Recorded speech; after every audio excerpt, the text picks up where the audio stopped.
JMV 93.5 and 107.5. The Fan. You know what? While we're at it, where's TY today? TY around? TY got a month maybe to throw at the Colts? No, seriously. Phillip Rivers, as was talked about last night, I'm on my way home and everybody's talking about it. Everybody's bringing it up.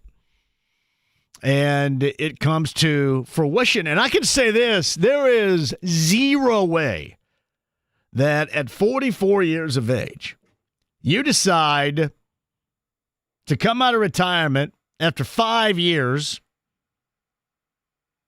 and then go back and start playing when you're not playing. You're not going to stand on the sideline and hold a clipboard. You're not there to teach. You're there to play. And, of course, you're there to win games, by the way, too. Win games. There's going to be I know that everybody kind of used this, and Jake just brought it up as well, and you guys are all right. It is desperate. It reeks of desperation. Why? Because it is. And you also factor in the whole injury situation with Riley Leonard. Well, I think he could have gutted it out. Yeah, when's the last time you said that and the Colts had a quarterback that gutted it out and actually lasted? So there are going to be some expectations. I just don't happen to think this is something that is built upon, well, we've got to make the postseason or we're all gone.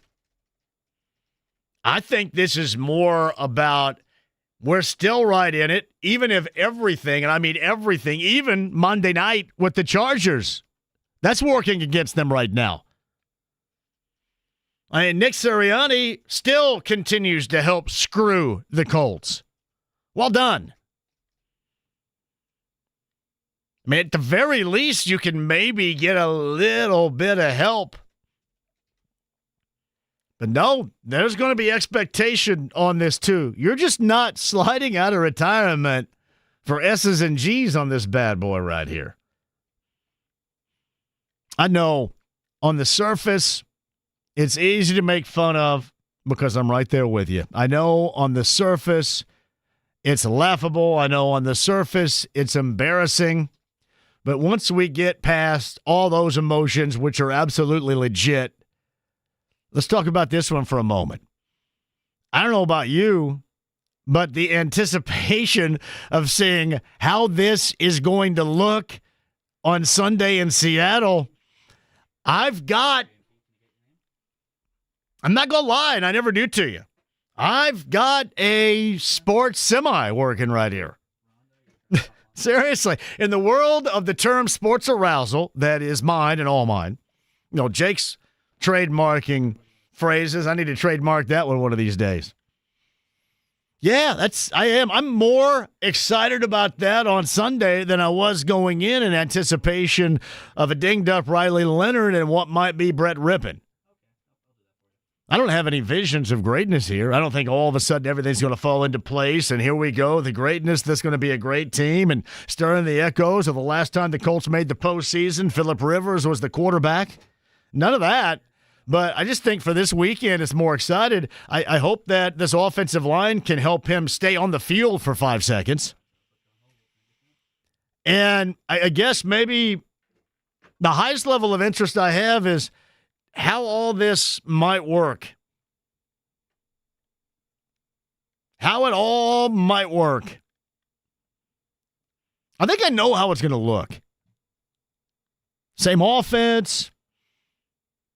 We got used to Phillip Rivers for a year here, getting the ball out quickly, struggling 5 years ago to get it down the field. Now, you throw a downfield pass, and Alec Pierce is probably going to have to run around in circles 3 or 4 times and wait on it. But I am more interested sitting here than I was talking at you at this same time yesterday. And I don't have visions of greatness. I am more interested now than I was yesterday in knowing that you have a team that is circling the drain. Clearly. This gives me, and listen, I'm not suggesting you guys weren't going to watch or listen on Sunday, but this gives me more interest in doing so. Can't wait to see what that looks like. And frankly, I think we all like Phillip Rivers a great deal. And here is what is so hilariously awesome. Did you know that so many things are always the blame, over the course of the Ballard era, which may or may not come to a close coming up at the end of this year? And by the way, if you ask me right now sitting here, and you know how I feel, hell, you know how I felt last year, the year before last, but I think that it's more likely it does come to an end. That's for a later date. However, you go all the way back to Phillip Rivers in the 1 year and making the postseason, and the Colts felt that he was going to come back for year 2. That was talked about, and their hope was that he would return for year number 2, and that would help bridge the gap. And as you well know, the bridging of gaps has not worked because he decided to go ahead and walk off into, at that time, the sunset and retire and be done with it. And that ushered in the Carson Wentz era, which after that ushered in the Matt Ryan era, which after that, or during that, ushered in the Jeff Saturday era. Seriously, this stuff writes itself. It really does. And at this point, because you want a competitive team, you want a playoff team, you want to enjoy this. I mentioned yesterday, there are a lot better things to do, and you guys absolutely love it when we're talking about good things about your teams. I completely understand that. The straw that stirs is not the negativity. I mean, any jackass can be negative. Being fair and being balanced about everything, that's the high wire act. That takes somebody tough. That does.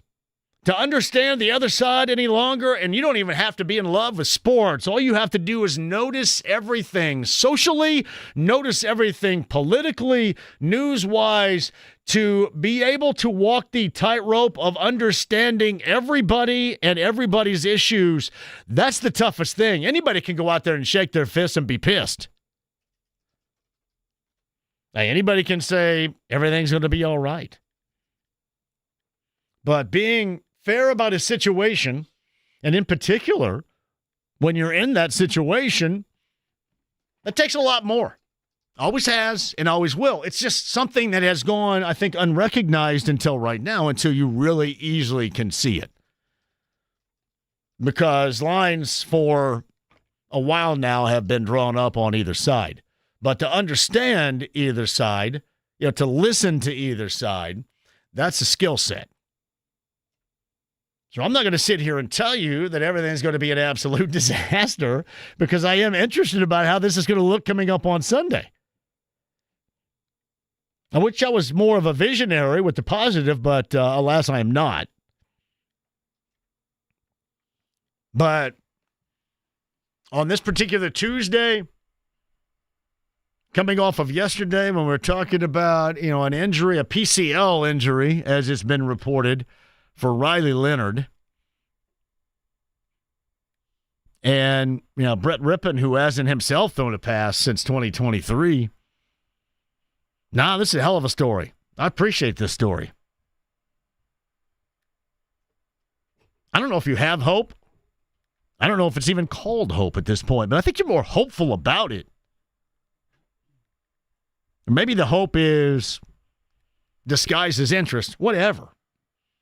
That is certainly going to be there for a team that still is firmly involved. It's funny, we'll talk to Matt Surface, the former IU linebacker, and make no mistake about it, the greatest coaching job and, frankly, the greatest college football story ever told, that's being cobbled together right now by the Indiana Hoosier football program. It is. Simply put, it is. I would fare to guess if anything positive comes out of this, if it does, let's just say, for example, and don't laugh at me, I'm just using this as a hypothetical to explain, but if anything comes out of this positively, And then all of a sudden they put themselves in position again to get into the postseason or in the postseason. This will be one of the greatest stories ever told. I can't think really of anything off the top of my head that might compare. And before you want to go ahead and jump into other sports and bring that, that's not this position and that's not football. I know if you want to bring up, baseball players, or if you want to bring up players that decided to go to another sport, if you're bringing up like Danny, we're talking about much younger, or Drew Henson and Danny Ainge, we're talking about much younger. And Ainge had certainly great results. Drew Henson didn't professionally. But a guy that is going to turn 44, that's been gone for the game for 5 years, that willingly walked away from an opportunity to go through a year number 2 here and really set the organization back because they weren't prepared. That's when they go, okay, we got to have somebody right now. Who's the name? Okay, I'm going to put my hand in this hat and bring out a name. That's Matt Ryan. Because I had Matt Ryan on, if you remember. I had Matt Ryan on after he signed, and he thought he had 5 years remaining. Matt Ryan looked like he had about 5 minutes remaining once he got out there. We can go all the way back to the Manning injury. And Bill Polian was trying to save it at that time and had, at that moment, he had given his word that Kerry Collins, if they could put together the, couple of $1 million, whatever it was, to get him from playing his guitar off of his couch in Nashville, that they would make the postseason. His belief was that the Colts would make the postseason with Kerry Collins. And he would have better luck trying to put together and get a CMA award for his guitar playing than he did for playing quarterback that particular year. So in terms of Hail Marys around here, Hail Marys have not worked. No, it doesn't make them less interesting. And if you remember, both of those were at the beginnings of the season, and the expectations were season long. This is just a pinch hitting role. This is like bringing off the bench old school Dodgers. Shout out to baseball fans out there. This is like calling to the dugout and bringing Manny Mota out there to pinch hit. Except you're going to have guys trying to bury your ass on the other team. And Manny Mota didn't have to mess with that. Wasn't likely that Ray Knight was going to run down the third baseline and tackle Manny Mota. This is a lot different. But again, it doesn't make it any less interesting. And while the Colts have been messy, and I quoted No Country for Old Men a little bit earlier. If you remember, the Tommy Lee Jones character, the sheriff in that town in that film, was asked, no, it was a quote. Well, his deputy said, "This sure is a mess, isn't it, Sheriff?" And his quote was, "If it's not, it'll do until the mess gets here." And the Colts have been a mess. And really, these moments are the ones that we've been allowed to embrace. Now, you might look back on it. You might look back on the Kerry Collins, the Matt Ryan, the Jeff Saturday, and it's all been high comedy. It has been that. And we'll see how this works out coming up on Sunday. I cannot believe we're in it. But again, truthfully speaking, it is much more entertaining for me going into this Sunday than it would have been otherwise. I cannot wait to see what this dude looks like. And we all had our faces buried in our hands anyway. It's not like we thought anything great was going to happen. We were writing everybody off. Everybody was fired. You were asking me what they were going to do next year. It's funny. It's hard to figure out what they're going to do next year. You got Chris Ballard, 1 year remaining. You get rid of everybody. And I know that especially those that want their first-time gig would be chomping at the bit to take any gig, but do you want your first-time gig to be this one? Well, the quarterback you like is not going to be available for basically the entirety of the year, but you do have Riley Leonard and a guy with a fractured orbital bone that's trying to come back from that can't stay out of his own way and then is not healthy and can't stay on the field. He's got 1 year remaining too. And then, by the way, you have a parade of free agent quarterbacks that is not any better than what the Colts just chose from. By the way, look at that free agency list next year of quarterbacks. And I would much rather be talking about Phillip Rivers right now than I would any of those dudes.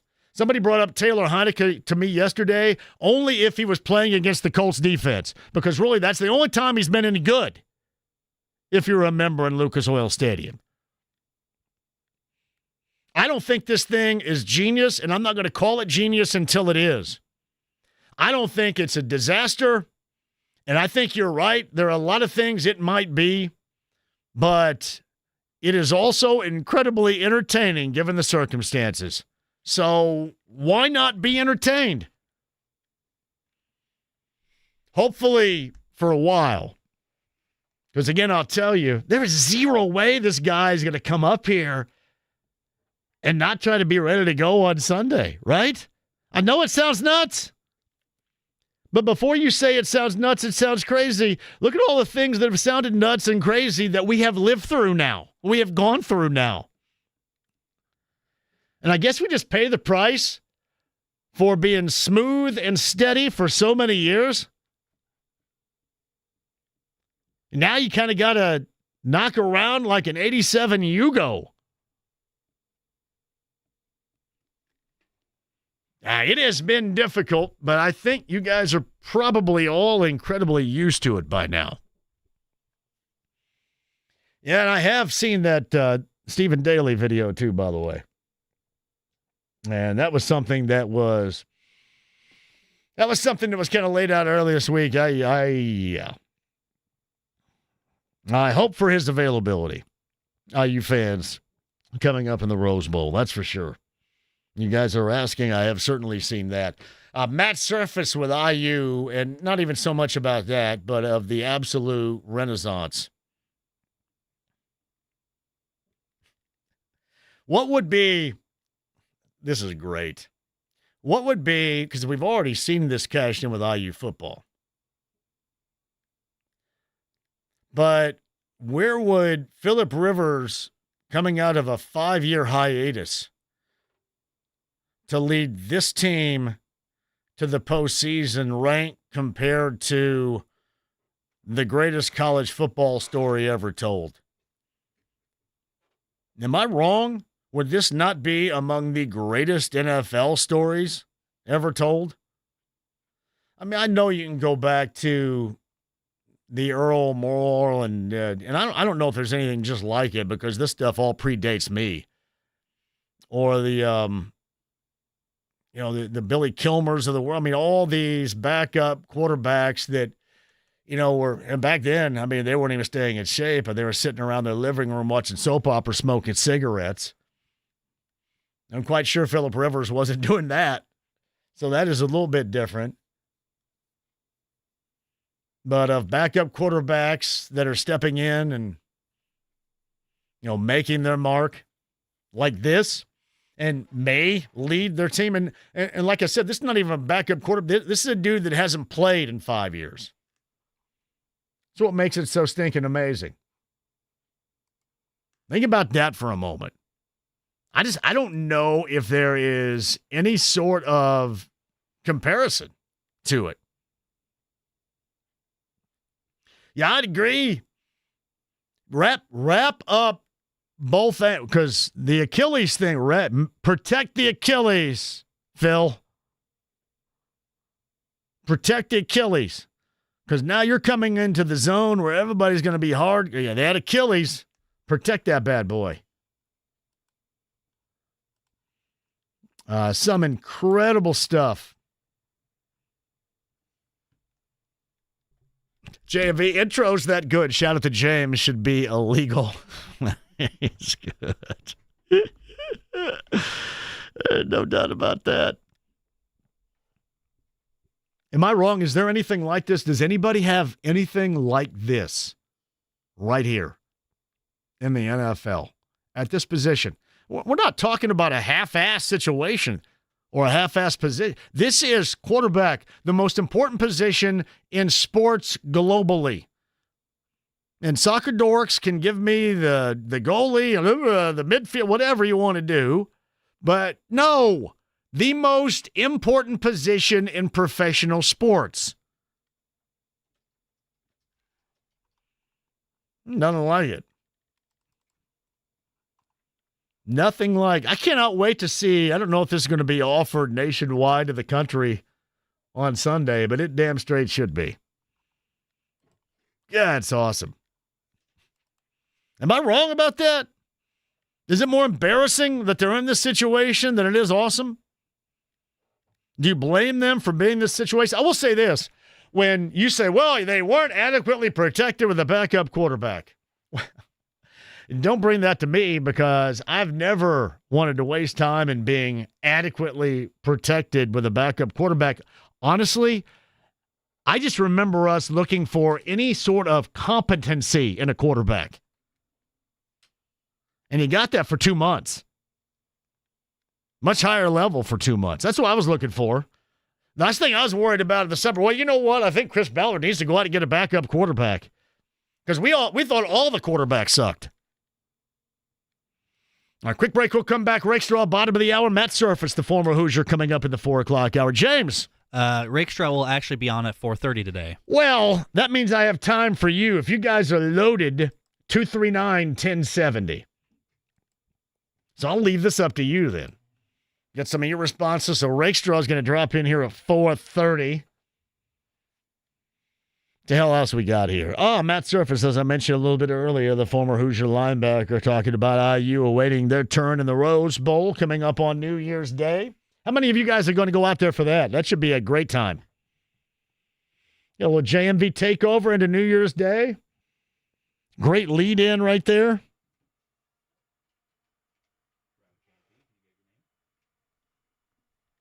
What do you think? JMV takeover, Rose Bowl, IU. And I will say this right now, no disrespect to Oklahoma, and frankly, I don't care what Oklahoma thinks in general, but no disrespect to them in this case. Actually, no, I take that back. Oklahoma, you can piss off because of Oklahoma City. Just go ahead and piss off. No, true story, though.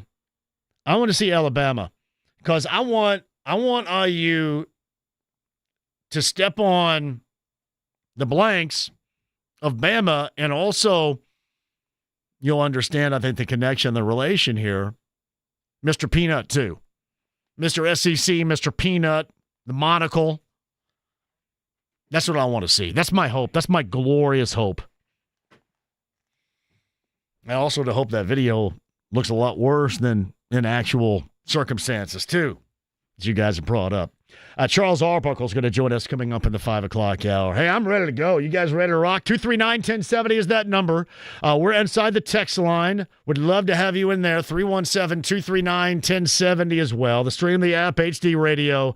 Become a AAA member today because I guess we're going to have more snow. What the hell's going on around here? More snow? Now they describe it as shovelable.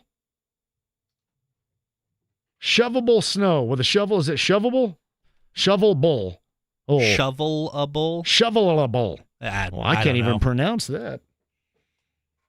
Shovelable. I like shovelable better. It just kind of sounds like you're just pushing the snow around, though. Hey, tell Sean Ash to stop creating nerdy-ass words for me to try to say on the radio, would you? Dang. AAA Membership Lounge via YouTube Live. Do not go anywhere. Phillip Rivers. He's a grandfather. Signed today by the Colts. I want your thoughts. We'll get there. 93.5, 107.5, The Fan. Don't go anywhere.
The Fan. Oh, man. We got to come back with it. We got to start doing some, like, hello again songs and welcome back Cotter and all that stuff today for Phillip Rivers, who signed with the Colts. I don't know about you, and nobody said anything, but I'm going to tell you right now, I fully expect that dude to start coming up on Sunday. Is that too much to say? Am I going out on a limb here? Should he not be starting on Sunday? Frankly, now that we have this news, if he's not good enough to start on Sunday, then I don't know why you sign him right now anyway. As a backup plan, just in case Riley Leonard gets in? Can you imagine that, saying that to Phillip Rivers? Hey, by the way, yeah, we're going to sign you and bring you in. Yeah, you're going to be insurance policy in case Riley Leonard and Brett Rippon are injured or incapable of going. I think even you out there that's never played quarterback in your life would go, yeah, you know what, I'll just stay home. Would you not?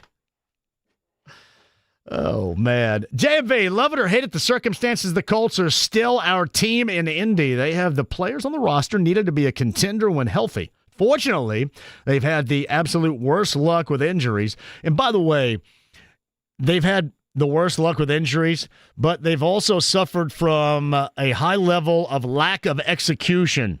Sorry, it is true. I wish I could blame everything on luck, and that's the first thing I would do. And I'm not just trying to talk about Andrew Luck, but all of our luck. I want to blame everything, all mistakes on bad fortune, but there has been a lot of misfortune that has been caused by a lack of execution in multi-organizational areas.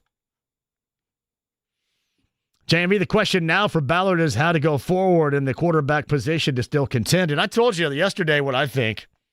I'm sitting here once again today telling you you're going to get Daniel Jones re-signed. You're going to have Anthony Richardson one more year, and Riley Leonard comes back, and that's going to be it. Unless all of a sudden on the way here, Phillip Rivers jumps in the cocoon fountain of youth like Wilford Brimley did, and then shows up here slinging it like crazy. Right? Seriously. And I never understood what the whole fountain of youth thing did for Wilford Brimley, because my man looked like he was 95 years old when he was 45 years old. I never really understood that. But that's what's good. If he takes a dip and comes out slinging, I'm not talking about that dip. I'm talking about dip in the fountain of youth. But as of right now, I think the three that you have most recently seen here, obviously minus Brett Rippon, will be the three you see here next year. Could be wrong. 239-1070 is that number. Let's start with Bill on line 2. Hello, Bill. How are you? Hey, I'm doing well. Hey, John, I've been listening to the station that plays your request on Saturday. Yes, you do. And I called in, and I'm hearing Sean Copeland call him, and I'm going to mention names, the ageless, desperate housewife. What? I was listening to Shane's press conference with Greg and Billy, and some lady had the stupidity. Now, I want you to think about this. She said, why did he start Riley Leonard? Excuse me. Wait. Hey, Bill. Hey, Billy, I don't have the damnedest idea what you're talking about. Help me out here a little bit. Somebody, the lady was asking him why he brought in Riley Leonard when Daniel went out and he slammed his helmet down. Because they didn't want to bring in Tyler Warren, I guess, because he was what was left to play quarterback that day. Yeah. Yeah, Billy. You know, you're all over it, brother. But somebody's got to give this guy a chance. I know when they didn't like him when he was here before. But who? Phillip? Yeah. Oh, we love Phillip Rivers. Everybody wanted Phillip Rivers back for a year two, but Phillip Rivers didn't want to go for a year two, and that along with other circumstances like Andrew Luck and bad decisions and Peyton Manning's neck. I mean, that led to the quarterback abyss that we have been living in all these years. Okay, but here's another thing people aren't looking at. They're not looking at the fact that Shane knew him out in San Diego. No, you're when right. They were right. Familiarity, Billy, is a big damn deal here. You got that right. It is, pal. Johnny. Yes. Hey, Johnny, Merry Christmas to You too. I'll be back But- on New Year's Eve, and we'll get rid of all that Christmas music for you, okay? No, I'm enjoying it. Are you trust really? me. Well, okay. Oh, I really am. Well, I'm glad somebody is. But I think we ought to give it a chance. You got it, Billy. Thank you very much for the call. God bless you, brother. Right back at you, Bill. Yeah, I mean, you could tell the woman that was outspoken. You going to put in Tyler Warren under center? And don't give Shane any ideas. He probably would have. True story right there. Aaron, line 1. Join this program. Hello, Aaron. Hey, how you doing, JMV? Great, brother. I've called you a few times, and I normally don't call unless I feel like it's a kind of an important to let the public know, right? So the bottom line of it is I'm an old man. I'm 48 years old, not as old as you. I'm sorry, JMV. Sweet. I'm going to be 56 next week, too. But, Yeah. man, I've turned back the clock so far right now. I mean, I should have been in Cocoon instead of Wilford Brimley, and then that would make sense. But I'm a 42-year-old world champion in the sport of grappling and jiu-jitsu, and I went overseas to do that Oh, man. in Russia. So, and I'm here in Greenwood. Well, I'm in Greenwood right now, but I live in Flat Rock. But the bottom line of it is I see both sides of this house. Sure. It depends on where Philip has been, what he has been doing over these last 5 years. Like, he may physically not be ready, but he's mentally ready. And mentally, it can sometimes overcome physical when it's a short period of time. Now, long term, yeah, this isn't going to happen. But short term, this might be a good fit. And Philip probably is like, hey, man, I can do what I did for a short period. I mean, we're talking this guy is. Yeah, I get it. Yeah, no, 100%. Yeah, I mean, we can all maybe find that rhythm in short bursts or short moments, is what you're saying, in whatever your skill set field is. Yeah, I get you. Yeah, and so like the bottom line of it is like we just gotta wait and. So you're more interested, Aaron. You're more interested in it, aren't you? Because of that. 100%. Because well, I mean.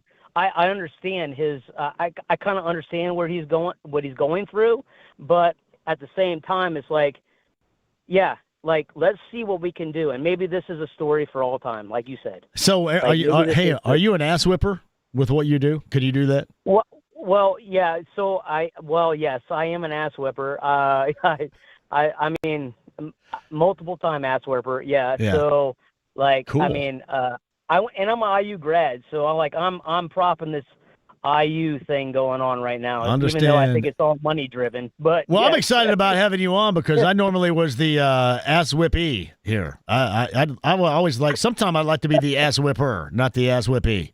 Well, anytime you want, I'm down here at CGX in Bartlesville. Oh, are you really? Our gym. Yes. Yes. Is that where my man Fisk is hanging out all the time?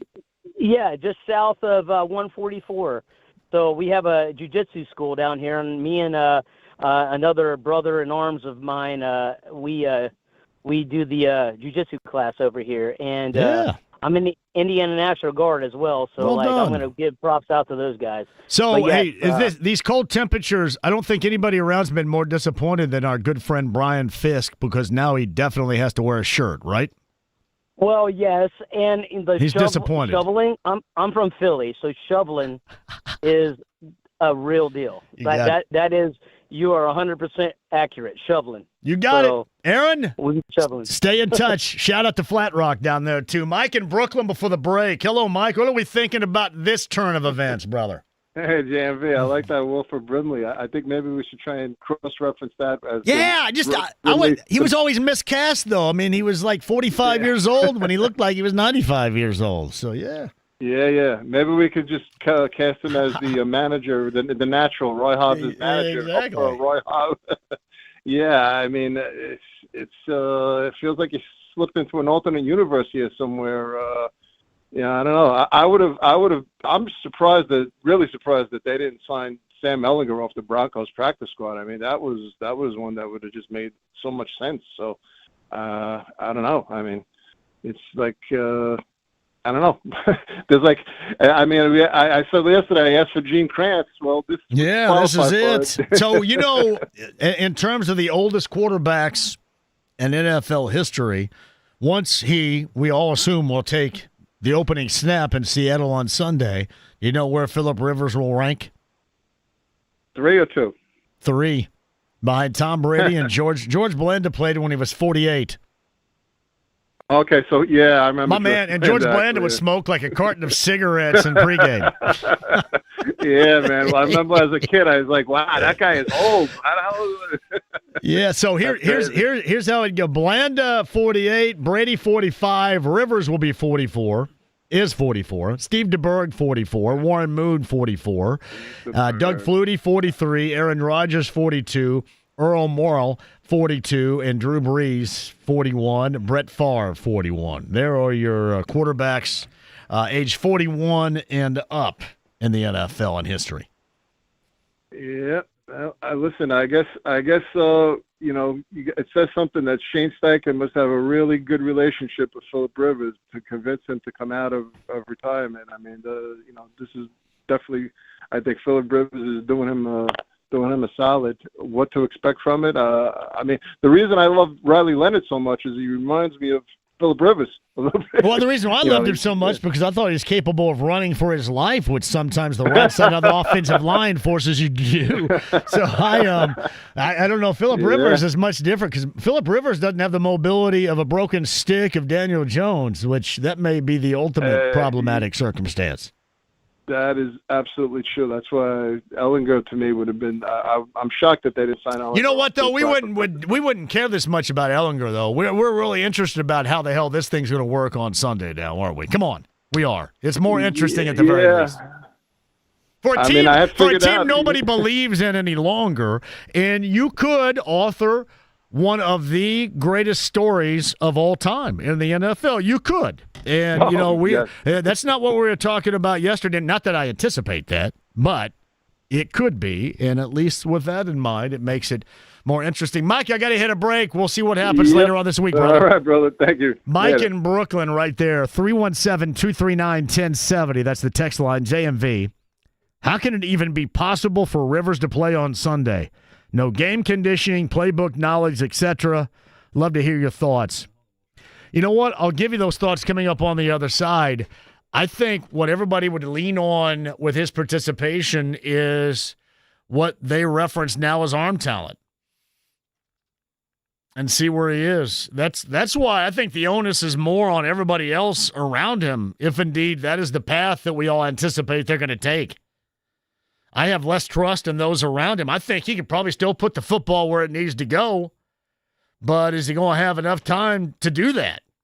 Quick break. We'll come back, answer that question, take more of your calls at 239-1070 with Philip Rivers now in the fold at the age of 44. Colts and the Seahawks coming up on Sunday. That and more, and what was a bad Monday night for the Colts, as if you could use any more bad news for the Colts. That and more coming up, and Matt Surface talks IU football, the former Hoosier, top of the hour on 93.5 and 107.5 The Fan.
Nah, this is bowling. There are rules. 93.5 and 107.5. The Fan.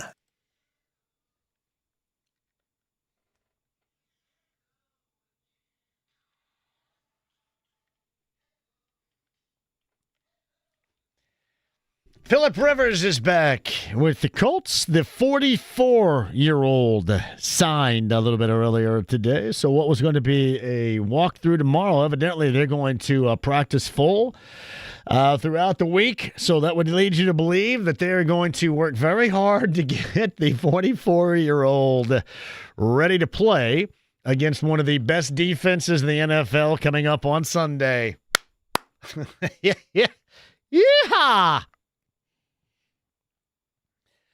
Yeah. Honestly, though, if we wouldn't have circumstances like this, how long would it have been since we would have fun with this organization? Seriously. I know you're going to say, well, what about September and October? But still, there was a penalty to play. There's always a penalty. Even with the Pacers, there was a penalty. Always.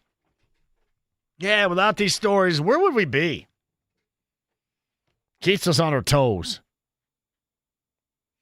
Is our holiday party tomorrow? Did I just see that accurately? From 2 until 6? That is correct. I guess we're uninvited. Yep.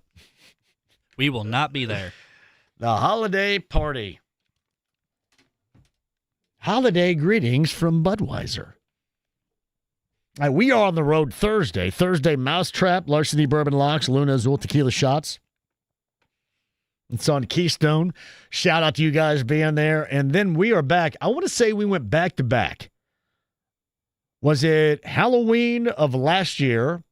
And then the day after, last Thursday, it was a year ago, Thursday and Friday, at the Depot in Greenfield, which that entire area is awesome.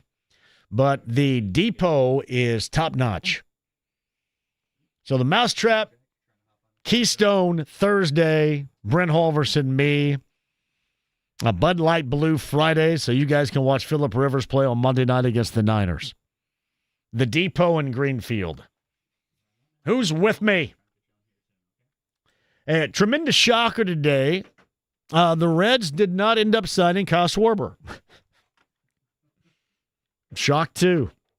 Diggler writes this. So, if we'd played Two Lies and a Truth back on January the 1st, 2024, which would you have chosen? You guys ready?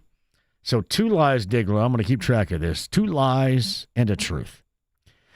A, IU will be the best team in the nation heading into the 2025-26 college playoff. B, Philip Rivers will be the Colts starting quarterback in week 15 of the 25-26 NFL season. Or C, the Pacers will lose Game 7 of the 2025 NBA Finals. So January 1 of 2024, I will tell you this. I never thought IU would be where they are. So IU is always going to be the outlier for me. Where they are now in football is unbelievable and unbelievably awesome. So I would think that Philip Rivers would be pulled out of retirement or the Pacers would lose Game 7 before I'd ever think that IU would be the number one ranked team going into the college football playoff this year. Thank you, Diggler, for that. Speaking of which, Matt Surf is going to join us on the other side. The former IU linebacker is going to be here to talk about IU and their Rose Bowl matchup with whomever they get. And that game last Saturday and the win, the Big Ten title over Ohio State. When Schuler spreadability, it is sweeping the nation, actually, and also big time here in central Indiana. Original sharp cheddar, bacon and cheddar, and jalapeno pepper. You can find Win Schuler spreadability, elite level snacking. Neiman's Harvest Market in Carmel, Gordon's Food Service, and your favorite Meijer location throughout the state of Indiana. The spreadability of Win Schuler's. Charles Arbuckle, a little over an hour away. Greg Rakestraw, 30 minutes away. Matt Surface in a smidge, the former Hoosier, next. 93.5, 107.5, The Fan.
Ride with JMV.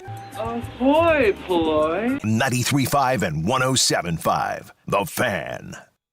Keep this up, James. Phillip Rivers back with the Colts, 44 years of age. They'll practice extra hard, more than what we thought they were going to practice this week in preparation for one of the NFL's best defenses.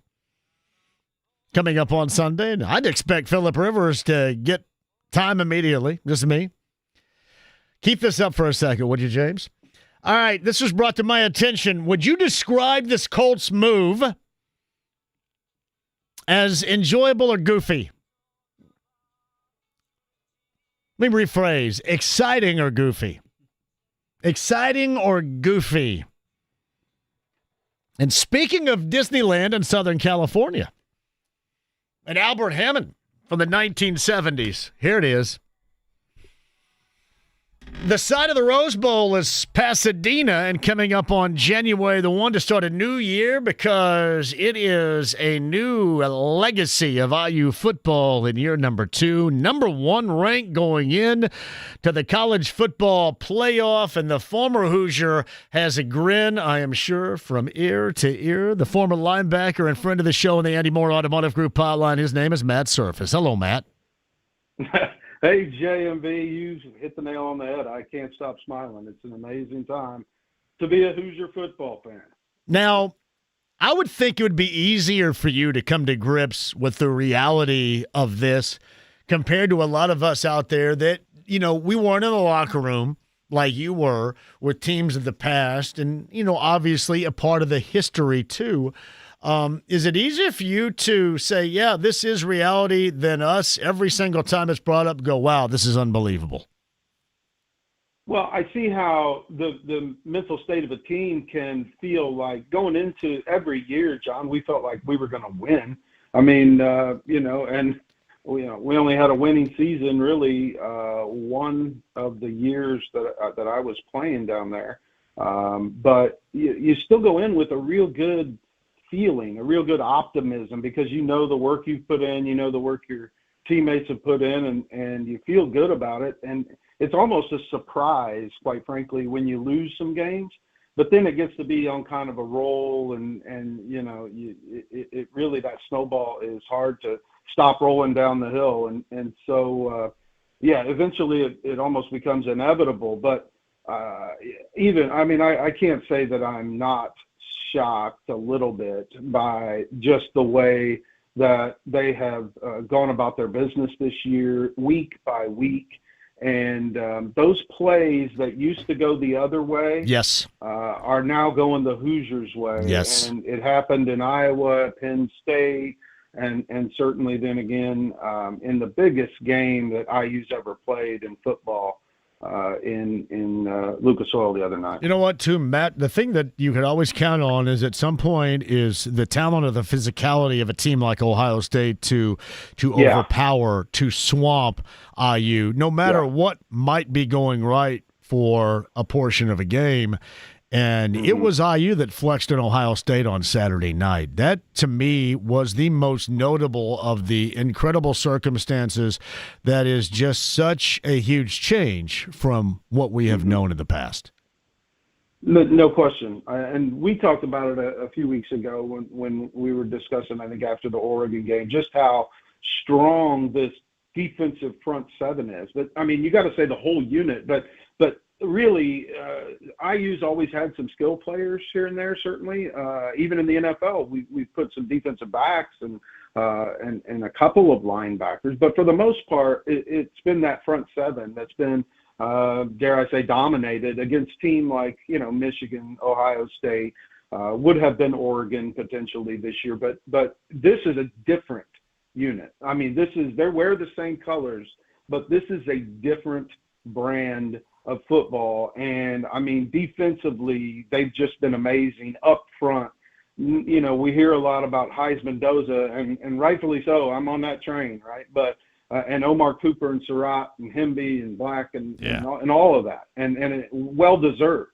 But in reality, the reason they are where they are is they haven't let the two teams score more than 15 points all year. And I mean, it's just been an incredible display defensively. and you saw it again in Lucas Oil Stadium.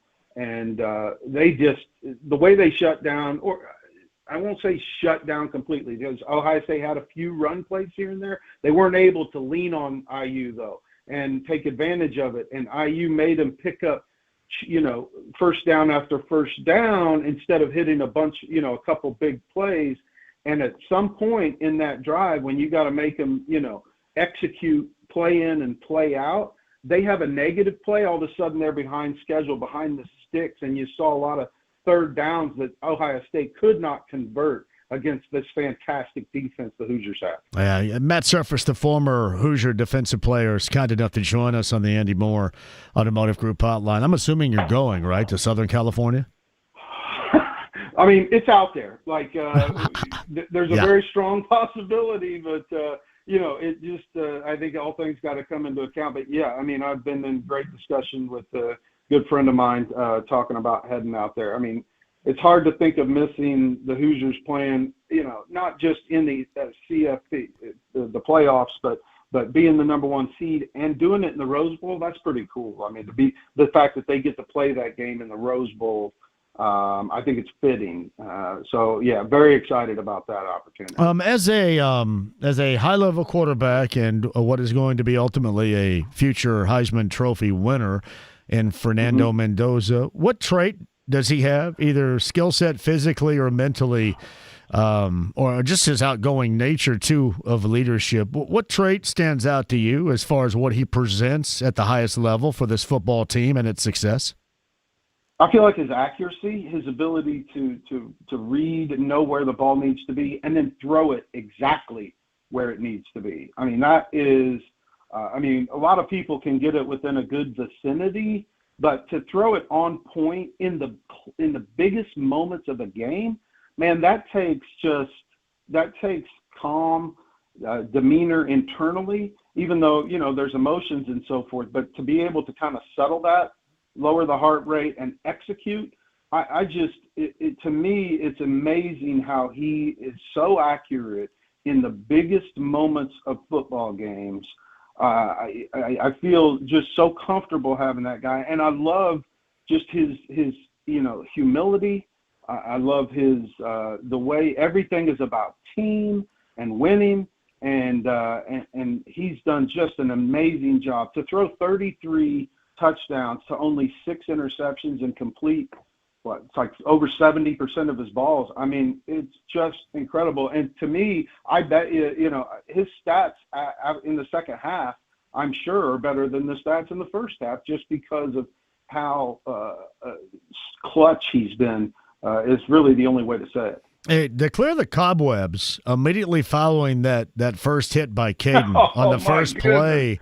And overcome that. I mean, it's one thing to talk about it afterwards, as he has done, and rightly so when asked. But to shake that off in the expeditious fashion in which he did, that may have been the most incredible maneuver of the night. Because I know all IU fans thought at that moment that things were in dire circumstances, and his brother was out there for what a play, and then there he comes trotting back in and is good to go. And he got absolutely drilled by Caden on that play, too.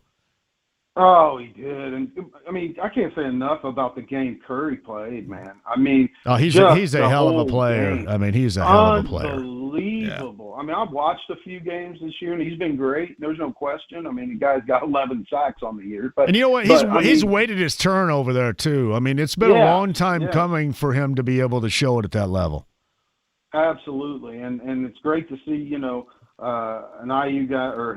Indiana kid do well out there, wherever they are. I certainly root for anybody played high school in the state of Indiana, and he played at a great program, and he's a phenomenal player. But yeah, that shot that he gave Mendoza was just something that defensive players dream about, and knocked him out of the game. You don't want him to get hurt, but I'm telling you, man, there's bad intentions when defenders are hitting people with the ball or quarterbacks, and you don't want to injure them, but you don't mind them getting the wind knocked out of them for sure. So, for him, Mendoza to go off and to come back like a play later, I thought just shows the toughness, the commitment to the team. I mean, a lot of people would have tried, I think, just because, you know, everybody that's playing at that level for the most part loves it. I mean, they love the game, they love their teammates, but I mean, not a lot could, because that was a devastating shot.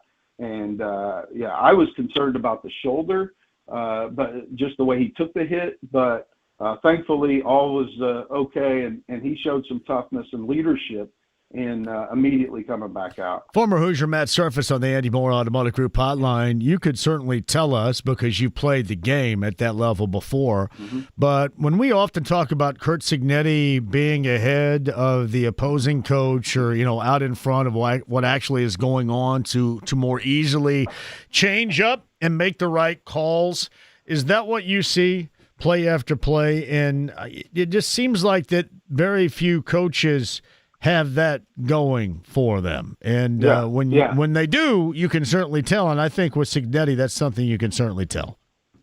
So it's one thing to make the kind of the right call, right? The ones that are down on paper that everybody knows you probably should make. Now, some coaches go against the grain and try to, you know, buck the system and play by the gut. And I appreciate that sometimes, but it feels like it does feel like he's always ahead of the game. But it doesn't, like, it's not confined to just the in-game call. He has these guys ready to play every stinking week, man. I mean, and to do that when you got to play, I don't know, Maryland, I mean, or Nebraska, or who, you know, teams that you probably should be. No disrespect to Nebraska, of course, but what I'm getting at is he's got them ready to play, and regardless of what happens in the game, they're coming out and playing, making the next play. And he says that, like, in the pregame or any of the interviews, next play. And that's been instilled in his team. It's not just coach speak. He's driving it there on the practice fields in Bloomington. He's driving it home there because it comes out to fruition in the games. And you can't just show up on Saturday and give a rah-rah speech and hope that's going to work. He's instilled that from the beginning, and that's clear as anything, that he's really, really built that into the team, and that's a big reason why they are where they are. So anybody you'd rather see more, Oklahoma or Alabama, in this case for the Rose Bowl? Does it matter to you? Boy, that's a great – I've been going back and forth. I feel like I just haven't been sold on Oklahoma the entire year. And I know that Mateer was hurt for a little bit, but I feel like they have a really good defense, but I really don't believe their defense is as good as Ohio State's. And so for that reason, I mean, I feel like I'd rather probably play Oklahoma, but it's a coin flip. I think the Hoosiers are going to handle whoever they play, not easily, but I think they're going to take care of business because of the defense that they play and the way that they execute offensively. And that interception that Fernando threw on Saturday, I mean, my goodness, it's not like he just made a bad decision and threw it into coverage. I mean, it was a ball that got tipped up and caught by the defender. So, you know, I feel like they take care of the ball and they don't let you score touchdowns. Were you like me? I don't care who we play. Were you like me? And listen, while I have a great deal of trust, and you should, with the IU defense because it's shown, I was really glad that for whatever reason, Ryan Day and company decided not to every single timeout throw it to one of those two wide receivers. Particularly Jeremiah Smith. Lord have mercy. That dude is talented as hell, man. It's amazing. Like, just to have the size that he does and to be able to run like he can. No, I'd be hard pressed. I'd be hard pressed not to just like throw it to them every single time, like either Tate or Smith. Believe me, I know, and that's why I'm with you. So when he threw it to a tight end, he threw it to one of those tight ends. I go, great call, way to go. Right? Yeah, go ahead and take that first down, and we'll line it back up and try again. There's that former Purdue guy out there. Good. Keep it away from Smith.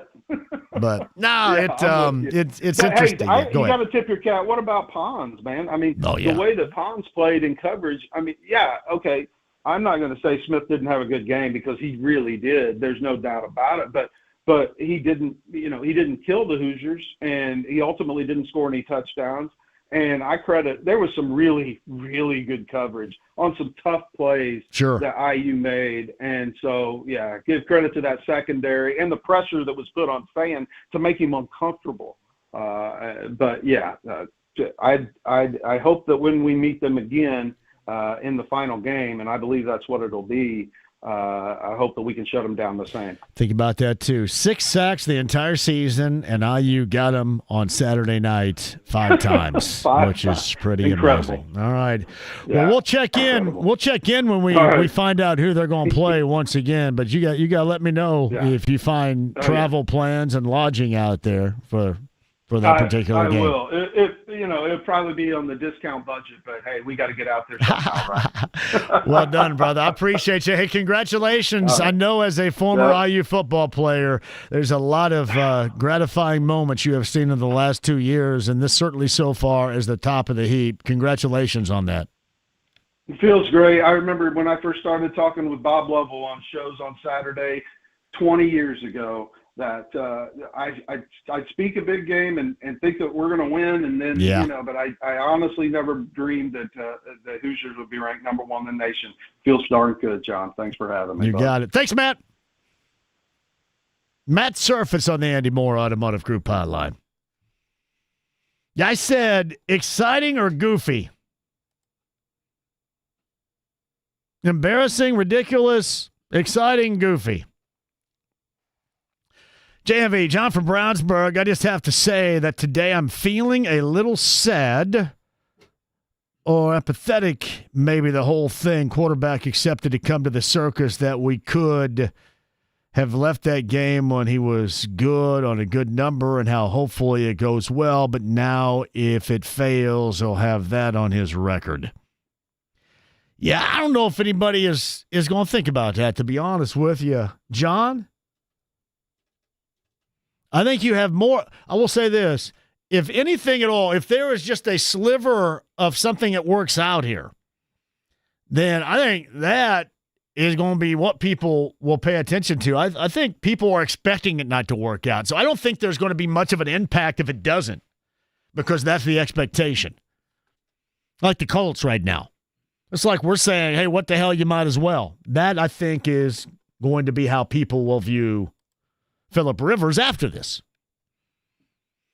Brian's at 239-1070. Greg Rakestraw coming up in about 10 minutes. Brian, you're up next here. How are you? I'm doing all right, JMV. I think this whole thing is a goofy, funny mess. It is. Because partially, if you look at it, I love Rivers. But this is like an old Toby Keith song. I'm not as good as I once was. But if we really wanted to keep our names in the conversation because we've fallen off the cliff, they could have went out and got Kaepernick. That would have kept people talking.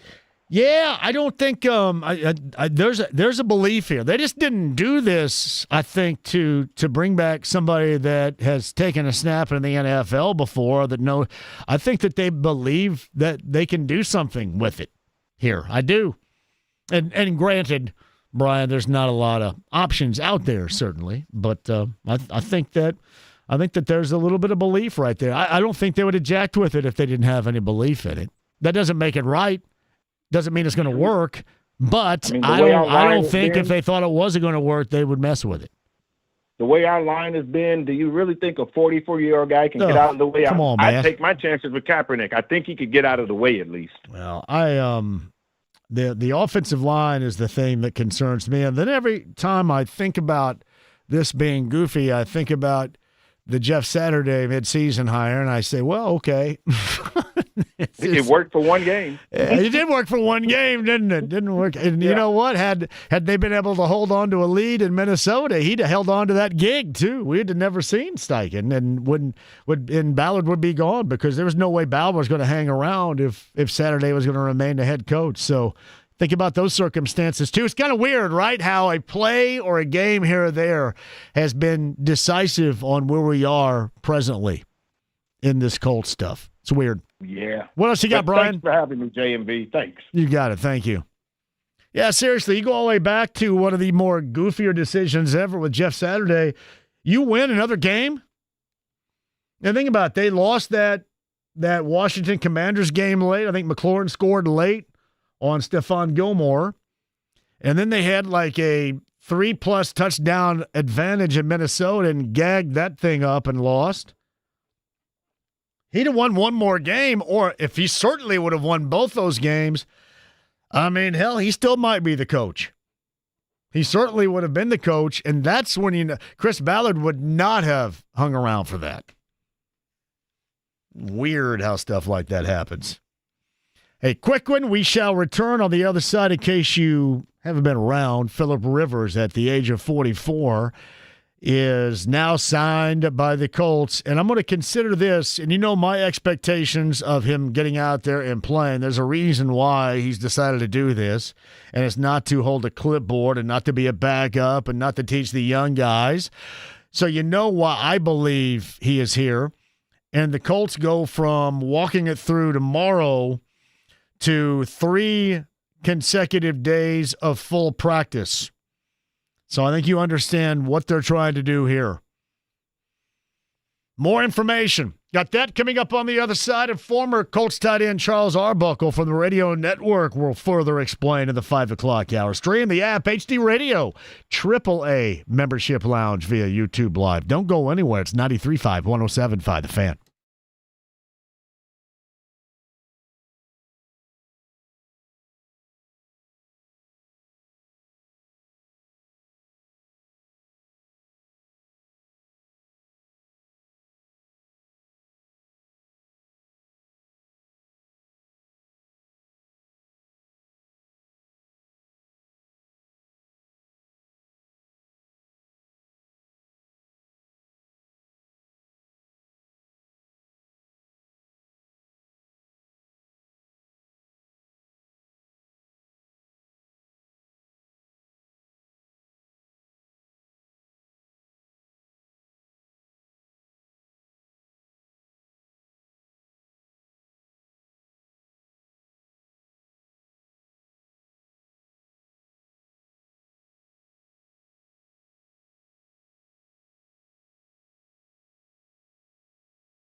The creepiest video of all time.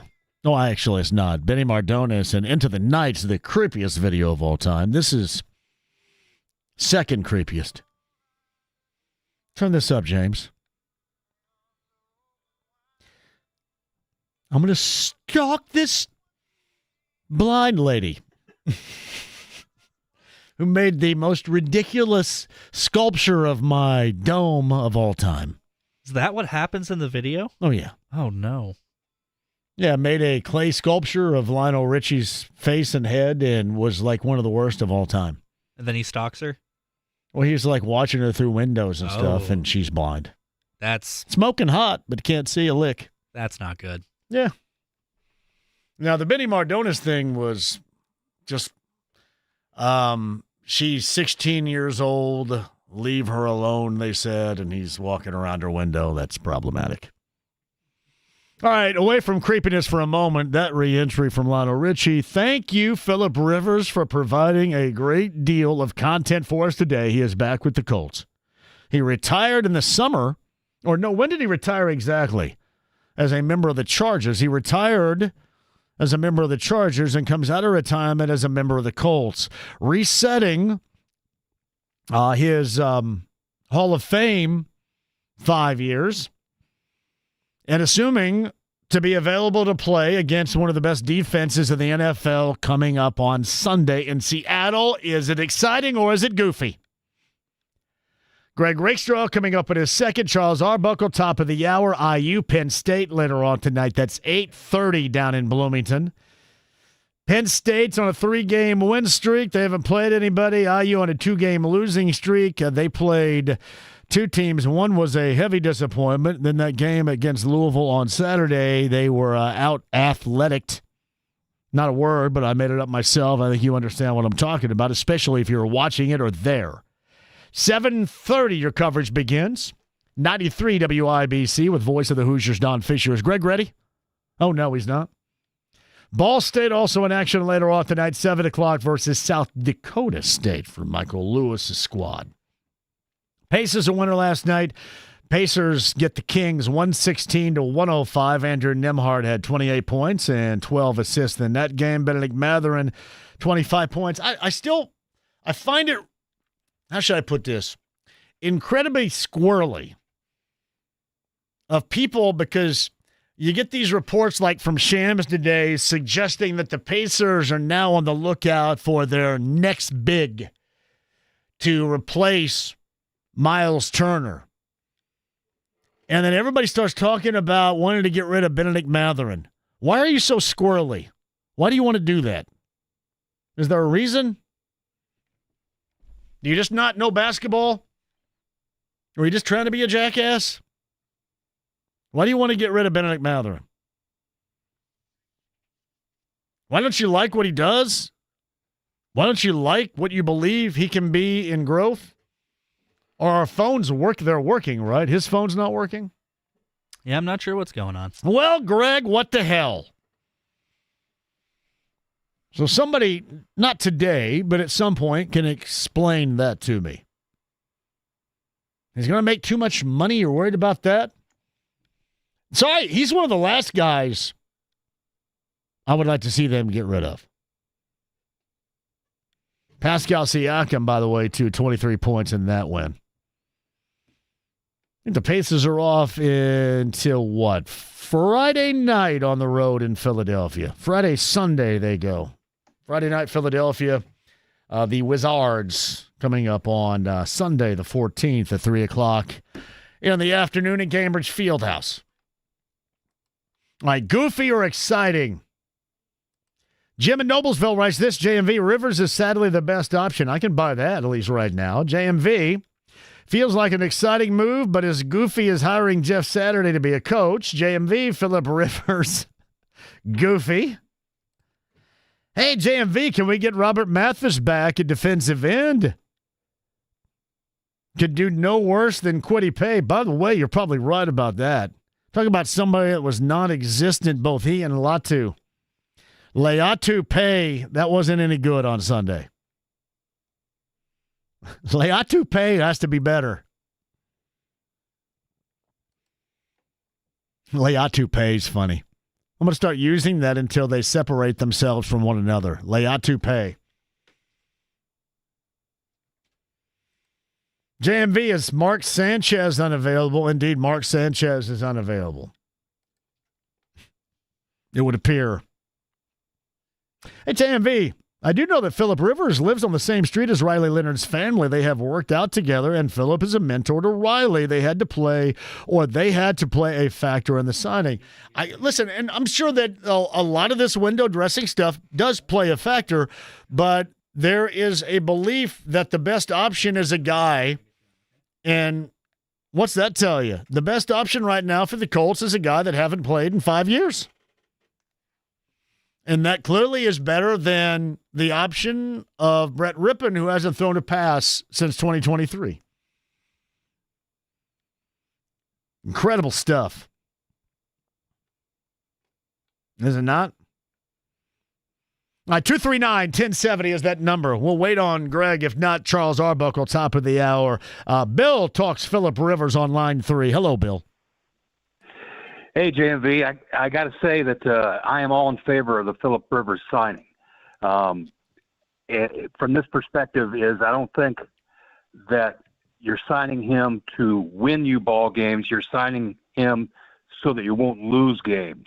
And you can't throw a rookie quarterback into this pressure situation. And if you're a veteran of the Colts, you want to try to win this year. You want to get some of that playoff money this year. That's it, too. The other part about that, Bill, and you're accurate, they feel that the supporting cast is good enough to be highly competitive. They do view it that way. So this is kind of the situation they're in, Bill, without Daniel Jones as such, is they are built to win right now, but with the quarterback situation, and it may be similar to what you're going to get from Phillip Rivers, but people want to go ahead and pull the plug on everything. But I mean, they're in that no man's land as they have been with the quarterback situation for a number of years. They're built to win it right now, but incapable of winning it right now, and they're trying to play their way with a little hope from a 44-year-old man that hasn't played in 5 years under center. You're right.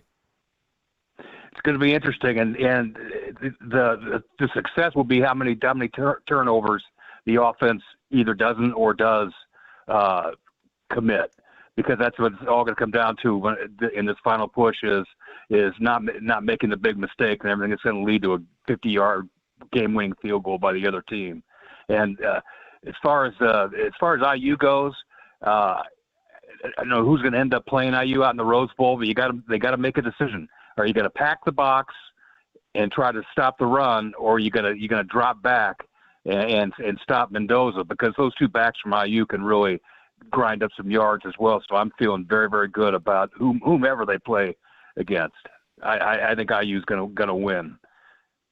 Yeah. Well, I mean, it's going to be Bama or Oklahoma. No doubt about that. I kind of want to see, just because it's Alabama, I know both SEC-wise, but I would think I would rather see Bama in this case, because I think that'd be fun to watch this IU team beat down a Bama squad. But I think both of those teams are really kind of equal in terms of, what you like or what you really have to be concerned about with either. I think they're pretty close to the same. It's going to be interesting. I can't wait for 26, January 1. Let's get it. You got that right, pal. Thank you. I'll see you. Am I going to see you coming up Thursday or Friday? I'll see you on both days. And Thursday, I can't decide if I'm going to have the beef stew or the great tenderloin at the Mousetrap. One of the two. Hey, by the way, since you're always with me, I did want to give a shout out because I called him late last week. I know that Mike Manley and our great place, Manley's Irish Mutt, they're closing the doors here at the end of the year, are they not? At 10th and Shadeland. Have you heard this? That is true. That is true. Yes. That is very, very true. And I want to tip the cap. Unfortunate for the East Side. Yeah, I would agree with you on that, because I absolutely loved that place. It was a destination, and not just the place, but the people. From Mike and the owners and the employees to the folks that came out to a variety of shows for us. I will absolutely miss that about as much as I'm going to miss anything. It is too bad that is ending, but I'm very happy to have been a part of it for now a number of years because it holds a very special place with me. Appreciate it, man. I'm gonna spread that word and everything when I go up there in about a half hour. You got it. Thank you very much, Billy. See you Thursday. Yeah, Manly's Irish Mutt is closing at the end of the year, and I did reach out to Mike Manley and wanted to tell him job well done. Great guy, great place, and it will be missed. You guys were asking me a little bit earlier about the Stephen Daly video. There was rumors that were floating around that he was injured. I think during a celebration or something. It's, obviously from the defensive side of the football, very important to IU, no matter what they're doing, but certainly in the Rose Bowl. And I haven't heard anything. Nobody's really said anything concretely, but everybody's looking for video, and there looks like that there's some massive limping, and I don't know. I'm just kind of waiting on official word from IU at some point. But what I heard earlier this week wasn't certainly any good. And he is a huge part. Is that Greg ready to go on the Andy Moore Automotive Group hotline? There he is, Greg Rakestraw. Hello, Greg. We got to go really quick. How are you, brother? I am sorry to make you wait like that, sir. Great. Hey, Phillip Rivers today. What are you thinking about the signing? It's kind of an acknowledgement as to what is available and out there in the quarterback market with 4 weeks left to go in the season. You get to a certain point where you simply run out of available talent. Like I got a text and a phone call, on Sunday about, should Chris Ballard have done something to address the backup quarterback positions before I knew that Riley Leonard was hurt, after Anthony Richardson was hurt back in week 6. And, John, there's just not that many guys available then, or you're going to trade for a backup quarterback. You get to week 15, the market is picked bare. So is this going to work? I don't think so. I don't think it's going to, but you know what? It's not like there was somebody else of the current market they were going to pluck out and be able to come in and have success. I will say this. I don't think they're bringing him in without a thought or a belief that he can help them win a couple of games here down the stretch. I mean, I think it's more than just stopgap in this case or, the lack of anybody on this market. I think that there is a belief. I mean, it may be ill-advised belief, but there's certainly a belief there, Greg. Correct. And, when you see highlights from what he was doing 5 years ago, you worry about the arm strength then, and then you have 5 years of not training on a regular basis on top of that. Does he know the offense? Absolutely. Do I think his mind's still sharp? Absolutely. And maybe you could say there wasn't as much physical gifts that were going to fall, off the table. But proof's in the pudding. We'll see on Sunday. Yeah, no doubt about that. So, and clearly, I mean, they've decided to crank up the whole practice week with trying to get him acclimated in mind. What do you think the odds are that he starts that game on Sunday? Are they as high as I think they are to you? I think he's the likely starter on Sunday. Me too. You've got Brett Rippon that's on your practice squad, but you don't make this move to bring him in as the backup or the in-case guy. I think he's the starting quarterback on Sunday. All right, couple of quick thoughts regarding IU. Going to the Rose Bowl, the number 1 seed in the college football playoff. I think we've all described it accurately, how unbelievable it is. But the chances this team can move forward, even breaking new ground more so than what we thought against Ohio State on Saturday. If you can beat Ohio State, you can win the Big Ten championship. You can beat anybody else that's out there. Then you're going to run the table and win all 3 games. But the next barrier to break for Indiana football, remember, they have not won a bowl game, a postseason game, since the Copper Bowl in 1991. Yeah. And for as great as last season was in getting to play in the college football playoff, they weren't that competitive against Notre Dame. So that is the next barrier to trip for this program is now go win the Rose Bowl. And to be able to play games after that, again, it still takes a little bit of brain rewiring to say that. But go and win a bowl game for the first time in nearly 40 years. That's incredible stuff. It really is. What's your week look like, Greg? Tonight is my off night, and then it is LCLN tomorrow night. It's Nice. IU Indy Green Bay on Thursday night, It is Carmel and Noblesville Friday night. It is a doubleheader at Southport on Saturday night, and then it's Colts on Sunday. Who's in the just double your dip average at week. Southport on Saturday night? All right, so this is the Tip-Off Classic, which in the past has been sponsored by Forum Credit Union. That means they're going to cut down the nets afterwards. That's problematic for me on Sunday morning, Greg, but thanks for telling me. No, they're probably going to do that after the Marion County tournament and the regional and the semi-state. I don't think they're cutting the nets down after the now Superstar Events Tip-Off Classic, so you'll be able to yell short, no problem, and be just fine. That's good. Because I know nobody else around there is going to cut any nets down anytime soon, so I feel confident in that. But no, seriously, who's in that matchup this weekend? All right, so 12 teams are playing, starts at 12:30. We'll have all 6 games on the ISC Sports Network. My 2 games are the last 2 games on my NDTV 23. Carmel and Crown Point at 7, followed by Fishers and Penn at 8:30. Man, Fishers. What'd you think about Fishers and Mount Vernon? Because you had a lot of stars there, from a Gardner to an Ertl and all the way around. You had a lot of stars in that particular matchup early season-wise. Correct. And the way I would describe it is that Fishers can still be the best team in the state. It's just they don't have the margin for error that they had. And Garrett Weiniger was pretty critical of his team after the game and talking with Kyle Nedriff. I think that was sending a message more than anything else. This Fishers team is probably going to have to win on what they do defensively. I mean, let's face it, they got 3 of the best players in the state in terms of Gardner, in terms of Zachary, and in terms of McGrew. But they were so offensively beautiful to watch over the course of the last couple of years. They're still trying to figure that out a little bit. And frankly, you can kind of sit on more guys. You couldn't really do that. There was not a guy you could just dare to shoot an open jump shot because he'd make it over the course of the last couple of seasons. So Fishers is still really good, but they're probably going to win a lot more games in the 40s and 50s than they've had to the last couple of years when they were putting up 70, 80, no problem on a given night. Keep on keeping on, man. I appreciate you dropping in. We'll see what you guys have good to talk about on Sunday after the game. I mean, it could be incredibly interesting, or not, but could be.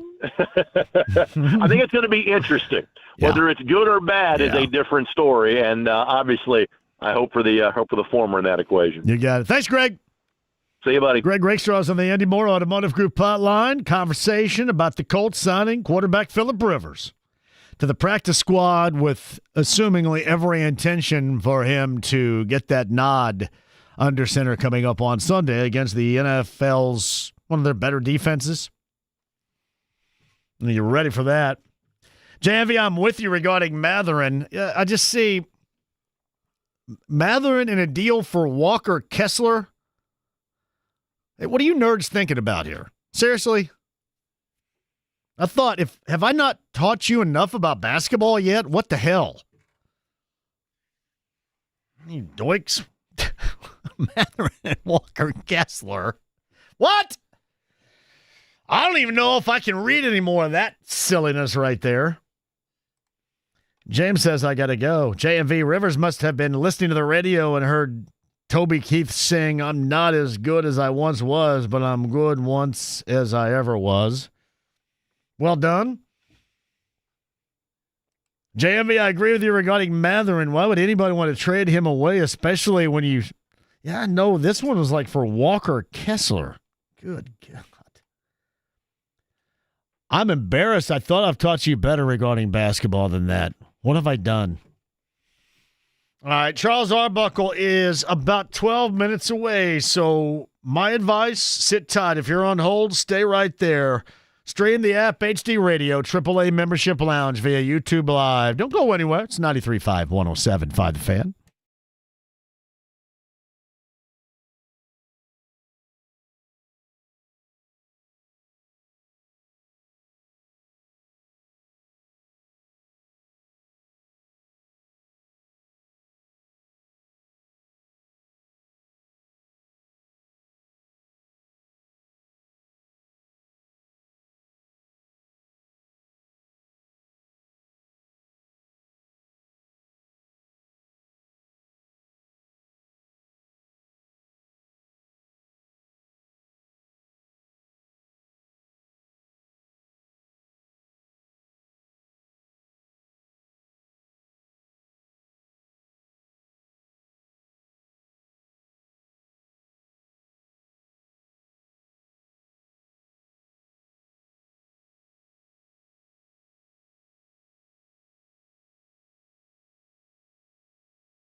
Conversation. 93.5 and 107.5. The Fan.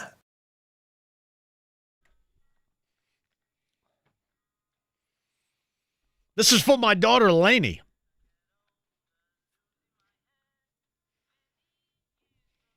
Big-time Beatles fan, James? So is my dad. Okay.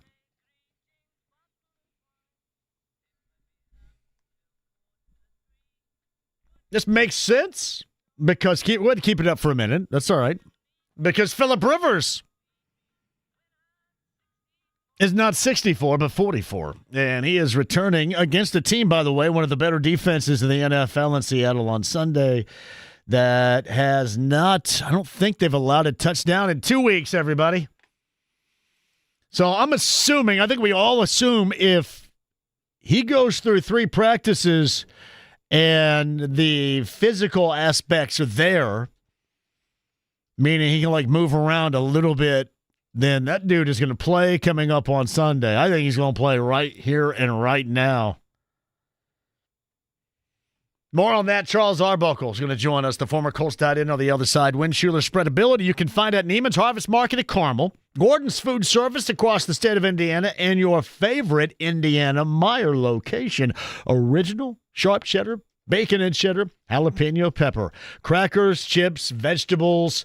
Even if you're making a burger, the elite level snacking of Win Schuler's for the fall and now entering the winter of 2025. Quick break. Charles Arbuckle, former tight end, Colts Radio Networks on the other side. Phillip Rivers at the age of 44. Back with the Indianapolis Colts. This is 93.5 and 107.5 The Fan.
We're waiting.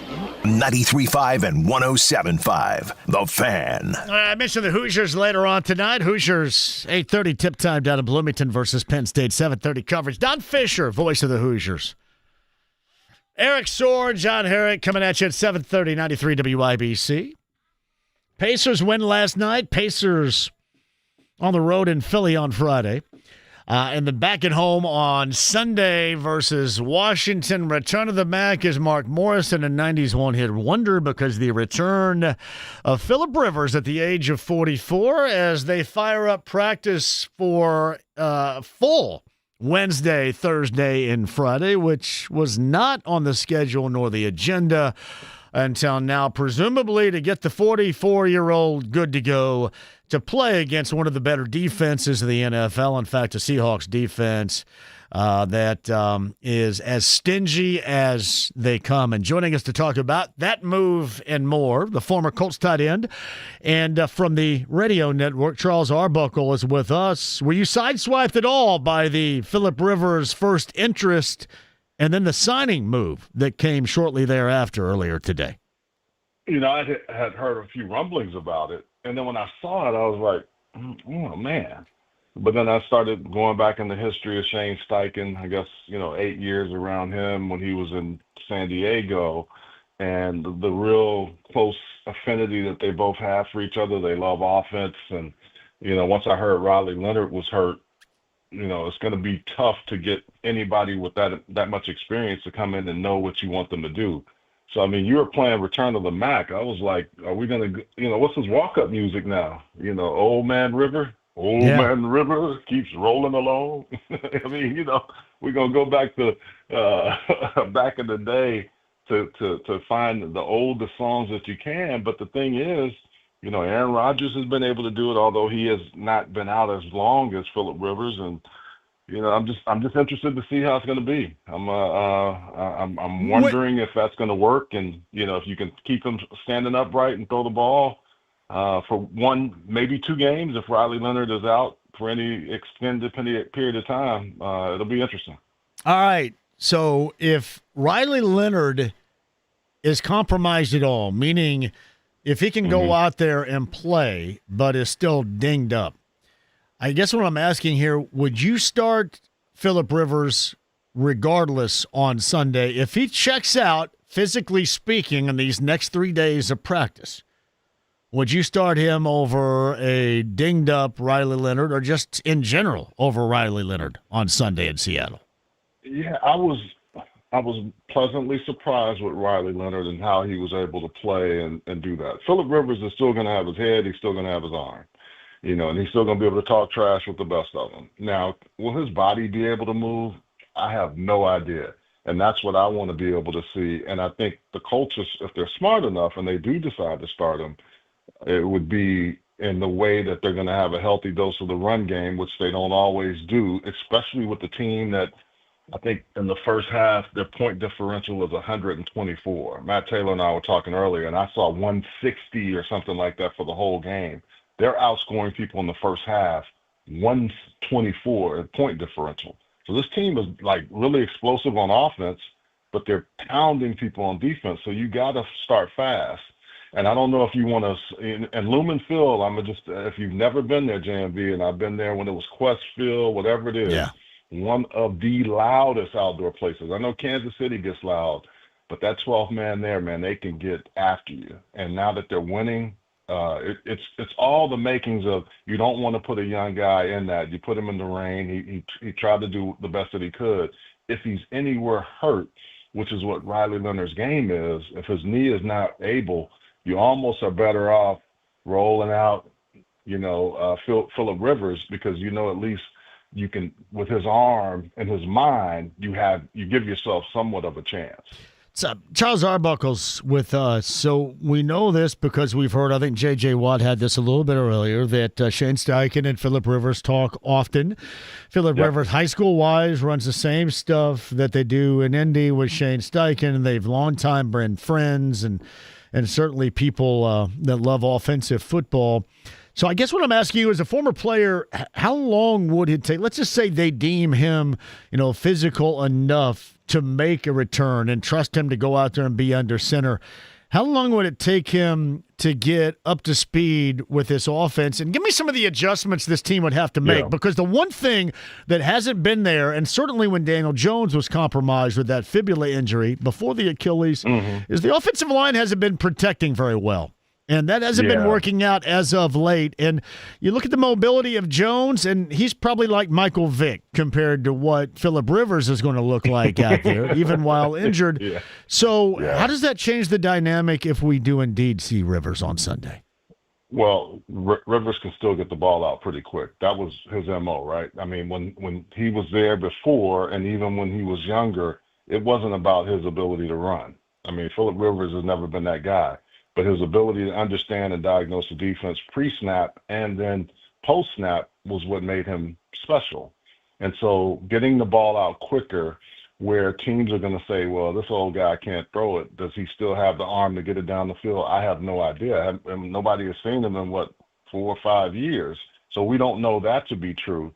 What we do know to be true is his ability to dissect defenses and tell defenders, hey, you're not in the right place, because of the things that he's seen on film. He does have that. And I heard Derwin James even laugh and say, what is going on? But the last thing he said in that clip was he still has his arm and he still has his head.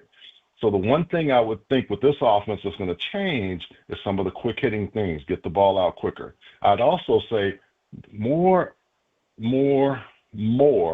Jonathan Taylor, not just in the run game, but in the pass game, because he's been so effective. And if you need to rest him, please use other people, because you're not going to get any run threat out of Phillip Rivers, none.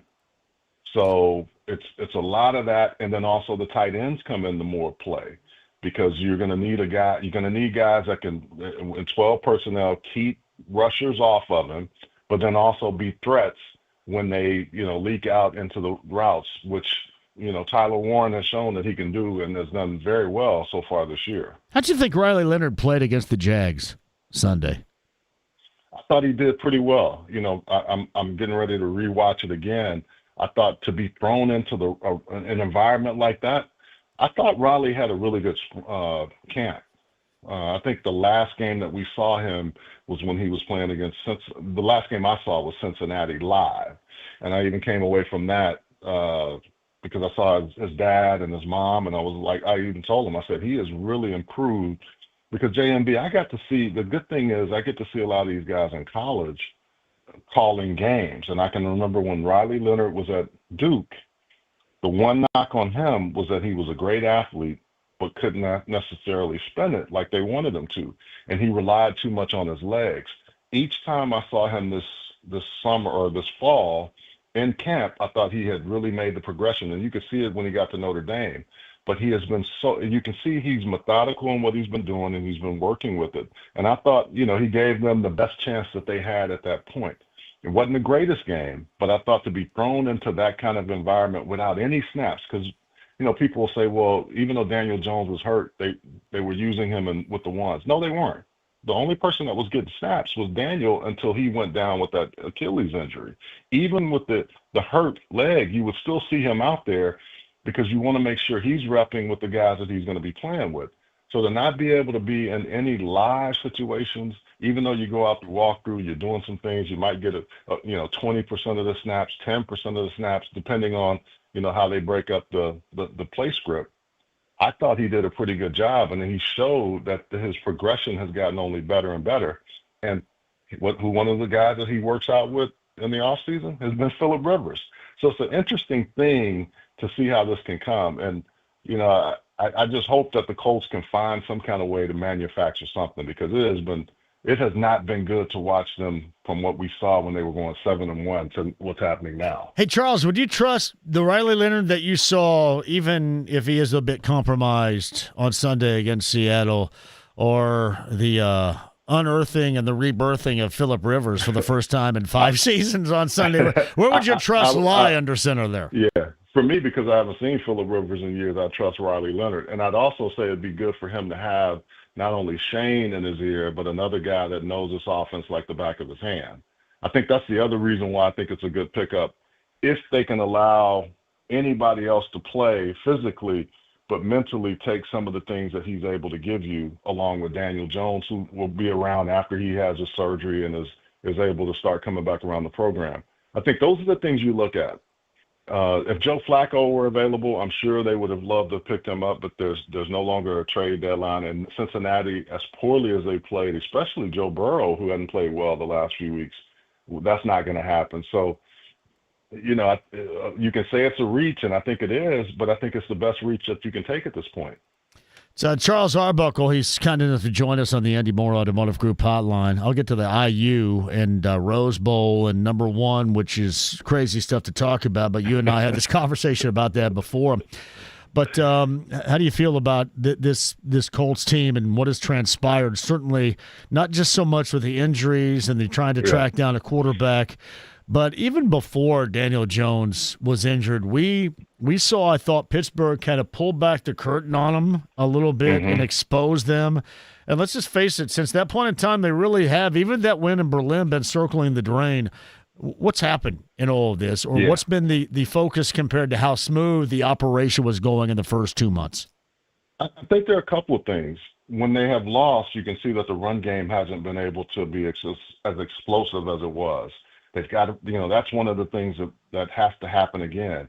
But I'll say not only look at the offense if you're going to play complementary football, the defense hasn't played as well. They haven't been able to get off the field on third down, and then some of those deep throws where we saw these guys battling and going up and getting the ball and making plays, we haven't seen that as much. So without a Sauce Gardner and a Mooney, Charvarius Ward, there's going to have to be young guys that step up. And also, I think too, in the middle of the field, when there's coverage busts, it seems to happen in that middle of the field. They have to shore those things up, but they got to get home on third down, man. And I think that's what I saw early on, the pressure that they were putting on the quarterbacks every single week. Even, like you look at that game in Berlin, when they really needed to dial it up, they were able to get home with pressure. That hasn't happened as much in the last few weeks. And if you can't get to guys like the players that they played and who they're getting ready to play, it makes it a tough game to be, on the field 12 plays, 13 plays, or explosive plays that you give up. So I think those are the things you have to see. And they've got to get something out of the special teams game, especially when you're not manufacturing points on offense. You got to find ways. We're seeing the Eagles struggle just the same. The Eagles started out really hot. Now they can't stay away from turning over the ball, and their defense has given up a lot of run yards the last week, and then this week, explosive plays over the top. Kind of the same thing that's happening with the Colts. Got to find ways to shore that up on the defensive side. Charles Arbuckle's kind enough to join us, the former Colts tight end and a member of the Colts Radio Network. He's on the Andy Moore Automotive Group hotline. All right, so IU.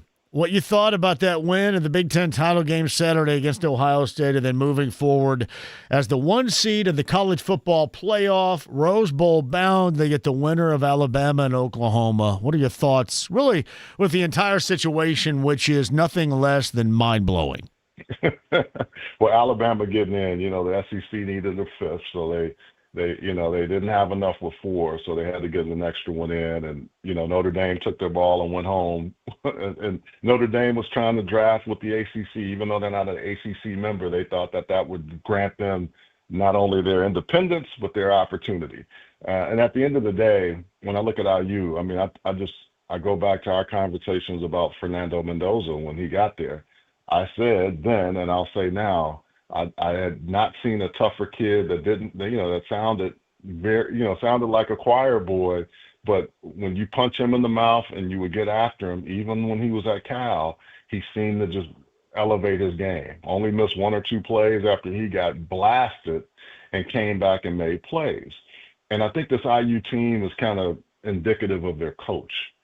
If Cooper goes out, we're going to see a healthy dose of Charlie Becker, who people are like, well, who the heck is Charlie Becker? Charlie Becker was a track guy in high school, didn't have a lot of looks, but probably IU might have been one of his only teams that really wanted to offer, right? But he is a guy that's making plays. If I go to the defensive side, I don't care what you say about their offense. They're going to get after you, but their defense, especially the front seven, is just nasty. And that has allowed them to play like they can. Julian Sand and Dante Moore had not been sacked. But in those two games, that defensive front and with the safeties and how they do different things on the back end, 11 sacks. So this team knows how to play. And I think Kirk Cignetti takes a lot of that away from him by the things that he says. But if you can say it and your team can back it up, that's where you're in a good position. And I like how they run the football. I mean, everything they do is just set up for a good run because you do everything well. You play well on defense, you play well on offense, special teams wise, that gives you something, and you don't allow big plays against your special teams. If you can do that, you have a chance to play. And I think people now have to stop saying, hey, we're so surprised at IU. I'm not shocked that they have played as well as they did the other day. Now can they put it together and make a run through the college football playoff? You know, Charles, the one thing about their running backs, both Hemby and Black, it seems like even in situations where they get stuffed, they move things forward and still get another 1.5 yards or 2 more yards. And oftentimes that keeps them out of long yardage situations. So I guess you can always say plays like that work, but it looks like they're not working. But they always fall forward and get extra yards, which, as we saw in that Big Ten title game, when the margin of victory was as such, those yards were necessary at times to extend drives.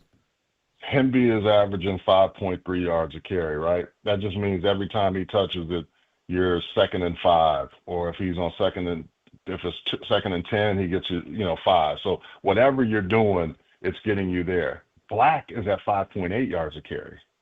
So when you have two guys that can run the ball and, like you said, always seem to be falling forward, that's a hard thing to stop because it demoralizes your defense. And even Ohio State the other night, as good as they are, those two guys, they stayed after the run game. They didn't move away from it.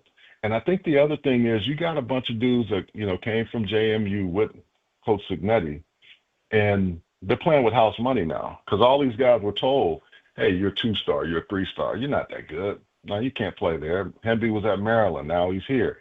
Black was at JMU.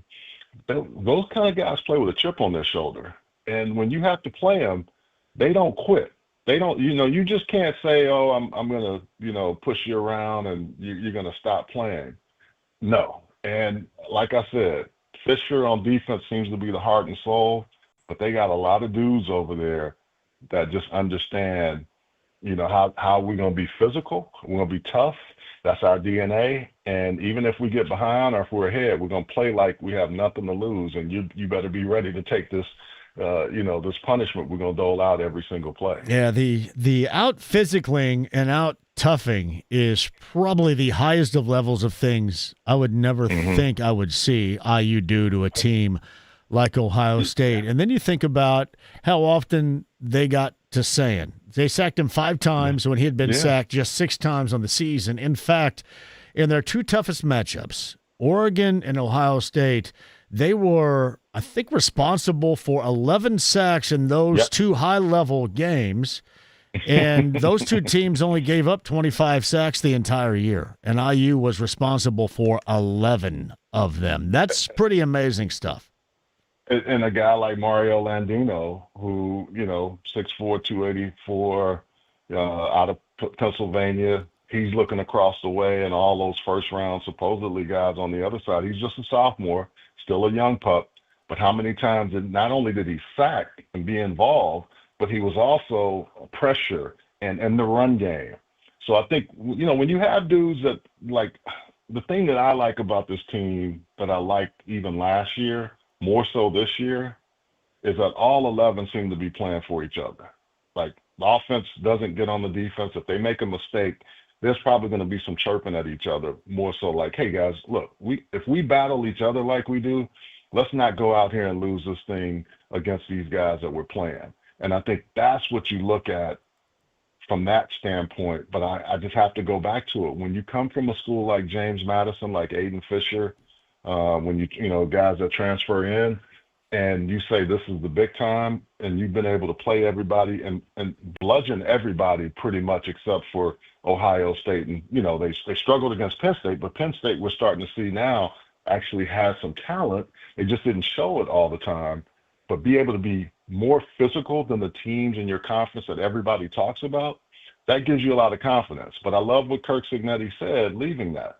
Hey, I got to figure out a way to get these guys to stop smelling themselves, so to speak. And that's going to be really critical because everybody's going to tell them how good they are when they walk in that building and into the unit where they are. They're going to have coaches tell them, no, you're not that good. How do we keep that boulder on our shoulder? Because we're getting ready to go into another step, and we got to really be ready to play.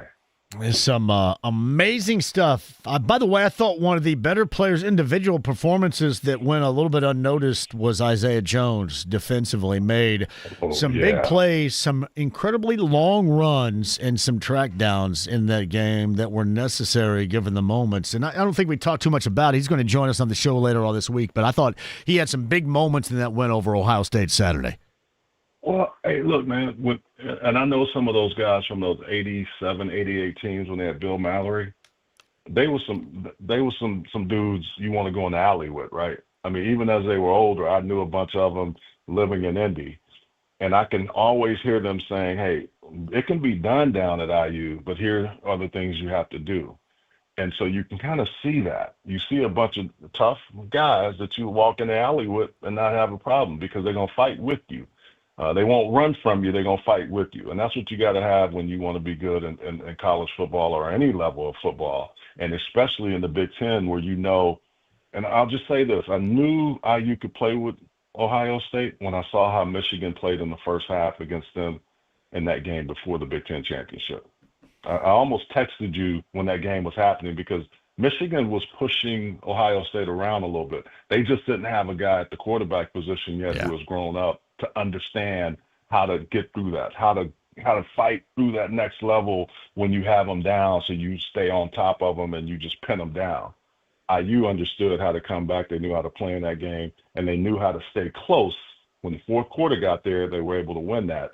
So I'm interested to see how they battle this next round. All right, Charles Arbuckle, the former Colts tight end, and UCLA Bruin as well, and the Hoosiers will be playing inside his old stomping grounds coming up here on January 1, a part of the Rose Bowl with Bama and Oklahoma. Charles, kind enough to join us on the Andy Moore Automotive Group hotline. Our expectation is we're watching a 44-year-old dude that's been retired for 5 years under center for the Colts coming up in Seattle on Sunday. So, hey, whatever floats our boat. I mean, it seems like we've seen everything else. Why not this, right? JMV, the other thing, too, this league is so fickle, right? Yeah. Sam Darnold has played really well. They protected Sam. They've done a lot with him. Drew Lock also is a guy that's on their roster. You start getting to Sam early, we have seen him not be as good. He's had a reclamation similar to Daniel Jones. I do think they have to find ways to get to him. And when they do, that gives you a chance to get the ball back, some of the things we saw earlier. If you don't get to Sam Darnold, you're in for a long day because they run the football and they try to get up on top of you. And they got three receivers, two in particular, Jackson Smith and Jigba and Cooper Kupp, who are tough to bat, and Cooper Kupp is still playing like he's a young pup.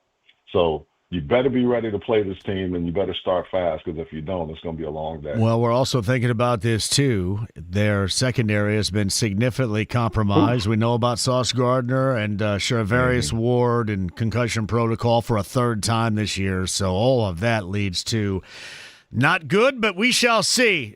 Charles, I appreciate it, man. We'll catch up again very soon. All right, man. Take care. Charles Arbuckle's on the Andy Moore Automotive Group hotline. Yeah, we haven't even talked about the secondary versus the Seahawks offense and Sam Darnold. Kind of wonder about Ward and even the longer-term future, don't you?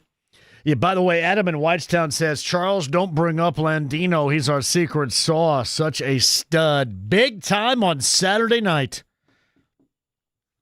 The Stephen Daly stuff is concerning as you move forward. Quick break. We'll come back. Charles Arbuckle, Greg Rakestraw, and Matt Surface, the former Hoosier. Podcast 1075thefan.com. Chad Brown's going to join us. Also keeps track of the Seahawks, both collegiately and in the NFL. Does great analyst work. He joined us last week. Chad's going to join us coming up on tomorrow's show. And Andrew Catalon's got the call. He joins us coming up on Thursday. Road shows Thursday and Friday. I'll take a break and come back. We'll close the show with you at 239-1070 with Phillip Rivers at 44. Back with the Colts. Exciting, goofy, or all-encompassing?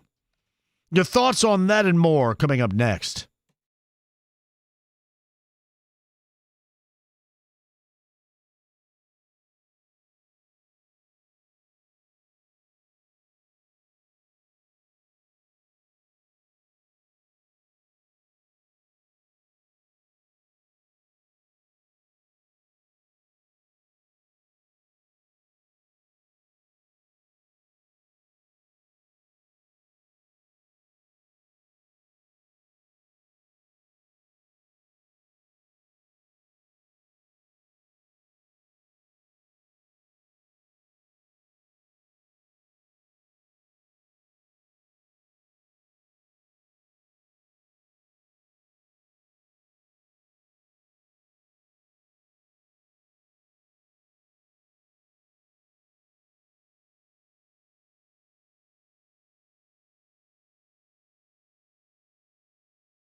He looks like Rascal Flatts guy.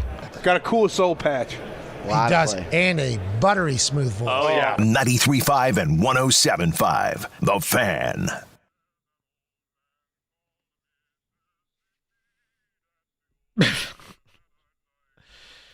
"44-year-old Phillip Rivers is back with the Colts." I've got time for final thoughts before the top of the hour. 239-1070.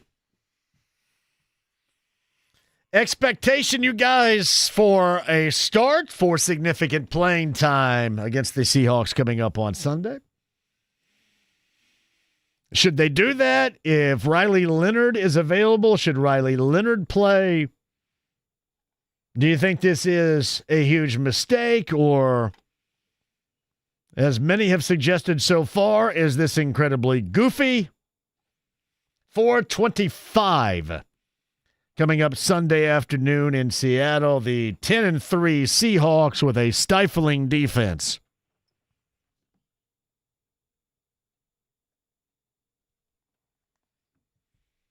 And the Colts with more than likely a 44-year-old Phillip Rivers at quarterback. Yeah, we haven't even gotten into yet exactly what it's going to entail to try to defend the Seahawks. And defensively, especially in the secondary. And, oh, by the way, with a defensive front that put pressure on nobody. Nobody. Hey, by the way, we're going to follow this week, too, DeForest Buckner. He's eligible to return coming up on Sunday. But, yeah, the secondary, Ward in concussion protocol, Sauce Gardner not playing. Up front, they get no pressure whatsoever. Leatu Pay, 0.0. So, listen, is it about the quarterback? It is. The Colts at 8-5, are they still in it? It seems like everything goes against them now because you saw the Chargers last night in that Sirianni act along with his quarterback and that Philly team on the road. That was a loss that the Colts needed to see. And the Chargers ended up getting it done. Problematic. More than likely, Phillip Rivers. Charles Arbuckle, Greg Rakestraw, Matt Surface, all a little bit earlier. 317-239-1070, the text line. JMV, I have a huge expectations for playing the old man. I can't imagine they would have gone for this had he not been ready. Listen, I think that's who they trusted more. If you see the list, you know exactly what I'm talking about. You look at the list of available quarterbacks right now, the only thing that might be more frightening would be the list of free agent quarterbacks if you're thinking about that being an avenue for the Colts next year. Look at that list and then tell me what you like about that. There's nothing to like about that. Zero. It's awful. 239-1070. Offering up some dialogue from Kenny right now. Hello, Kenny. How are you? How we doing, John? Kenny, I'm great. Go ahead, bro. All right, bro. So we got to look at the facts here on Rivers, man. Number one, whenever he's available for the Hall of Fame, he's going in. That's a for sure deal. Well, he's got to turn that clock back 5 years because of this. But, yeah, you're right. He's going in. He's going in, yeah. I think he'll be all right. I don't know if we're going to do anything, but, hey, it's worth a shot. He knows the system. He knows the Steichen system. So let's roll it out and see what happens, man. Well, I mean, would you rather see Rivers first time in 5 years or Riley Leonard with an injury to the PCL? What is a sprained PCL? What would you rather see? Or Brett Rippon? I'll take Rivers. Yeah, well, in all likelihood, Kenny, that's exactly, thank you for the call, what you're going to get coming up on Sunday. By the way, Brett Rippon has not thrown a pass since 2023 either. It is some incredible stuff. I mean, it really is. JMV was Burt Jones not available. Classic. Hey, JMV, I went by Tiebreakers this weekend, too, on Mass Ave. Awesome place. Indeed it is. Shout out to Rob. Rob and Wayne and Tiebreakers on Mass Ave. We were there on Friday. Great time. Great time, and my friend Kyle Cadet and Bullseye, yet another incredible time in that lead-up party on Saturday to the Big Ten title game. I saw a lot of you there. What a great time. Yeah, thank you all for joining us. JMV, I for one am with you here regarding the comments you made about Benedict Mathurin. Why in the world would Pacer fans want to see him trade? I have no idea. Maybe they see something different than what I do. And what they're seeing is sure as hell not accurate if they want to trade Benedict Mathurin. I know everybody gets all trade happy, and I'm going to tell you, if they were to trade Benedict Mathurin in any deal for Walker Kessler, I'm going to riot. Good God. JMV, I think Rivers is going to be better than Flacco. Flacco right now or Flacco when they had him a year ago? Nice stuff. JMV, for me, it's interest masquerading as hope for the Colts, not the other way around. I feel you.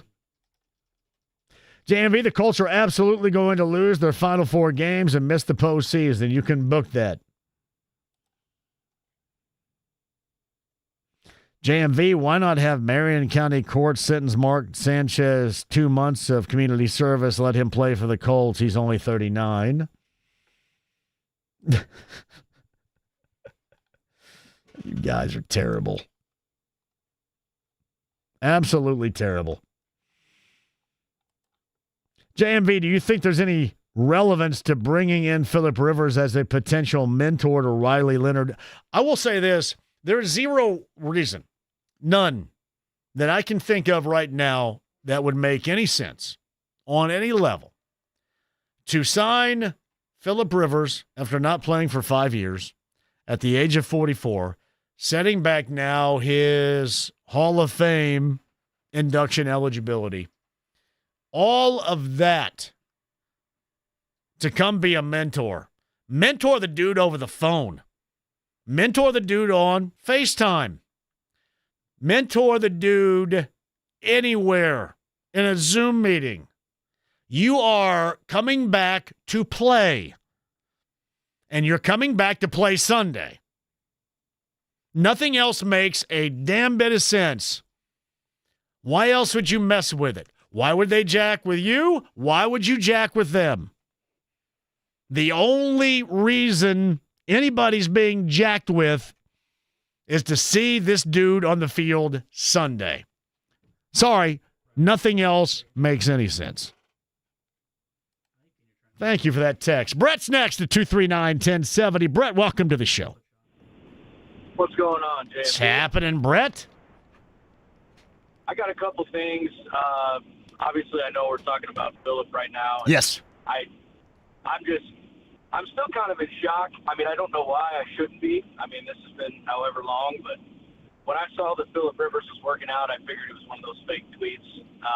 But, here we are. Yeah, I know it.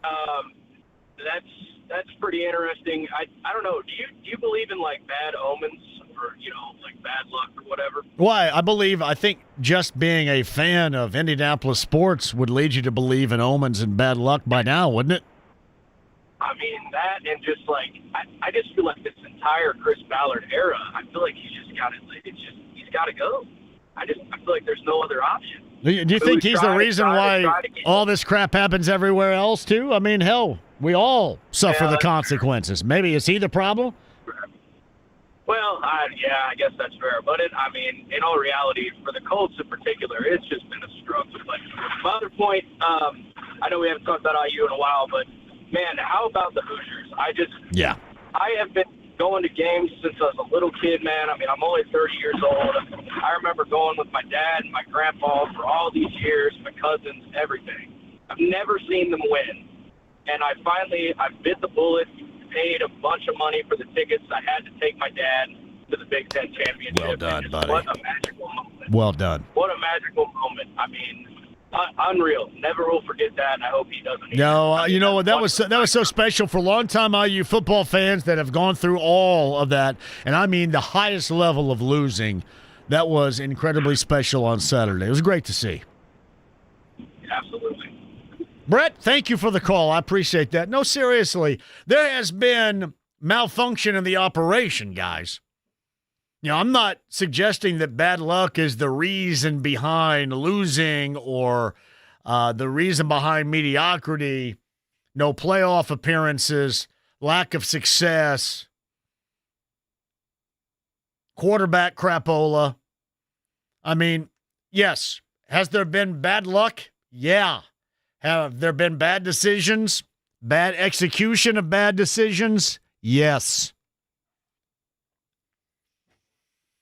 JMV, does this feel like Kerry Collins? I explained a little bit earlier. You go all the way back to when Peyton Manning had the neck and Bill Polian told the Colts that he could save the season and they could still make the postseason. Remember, they were built too.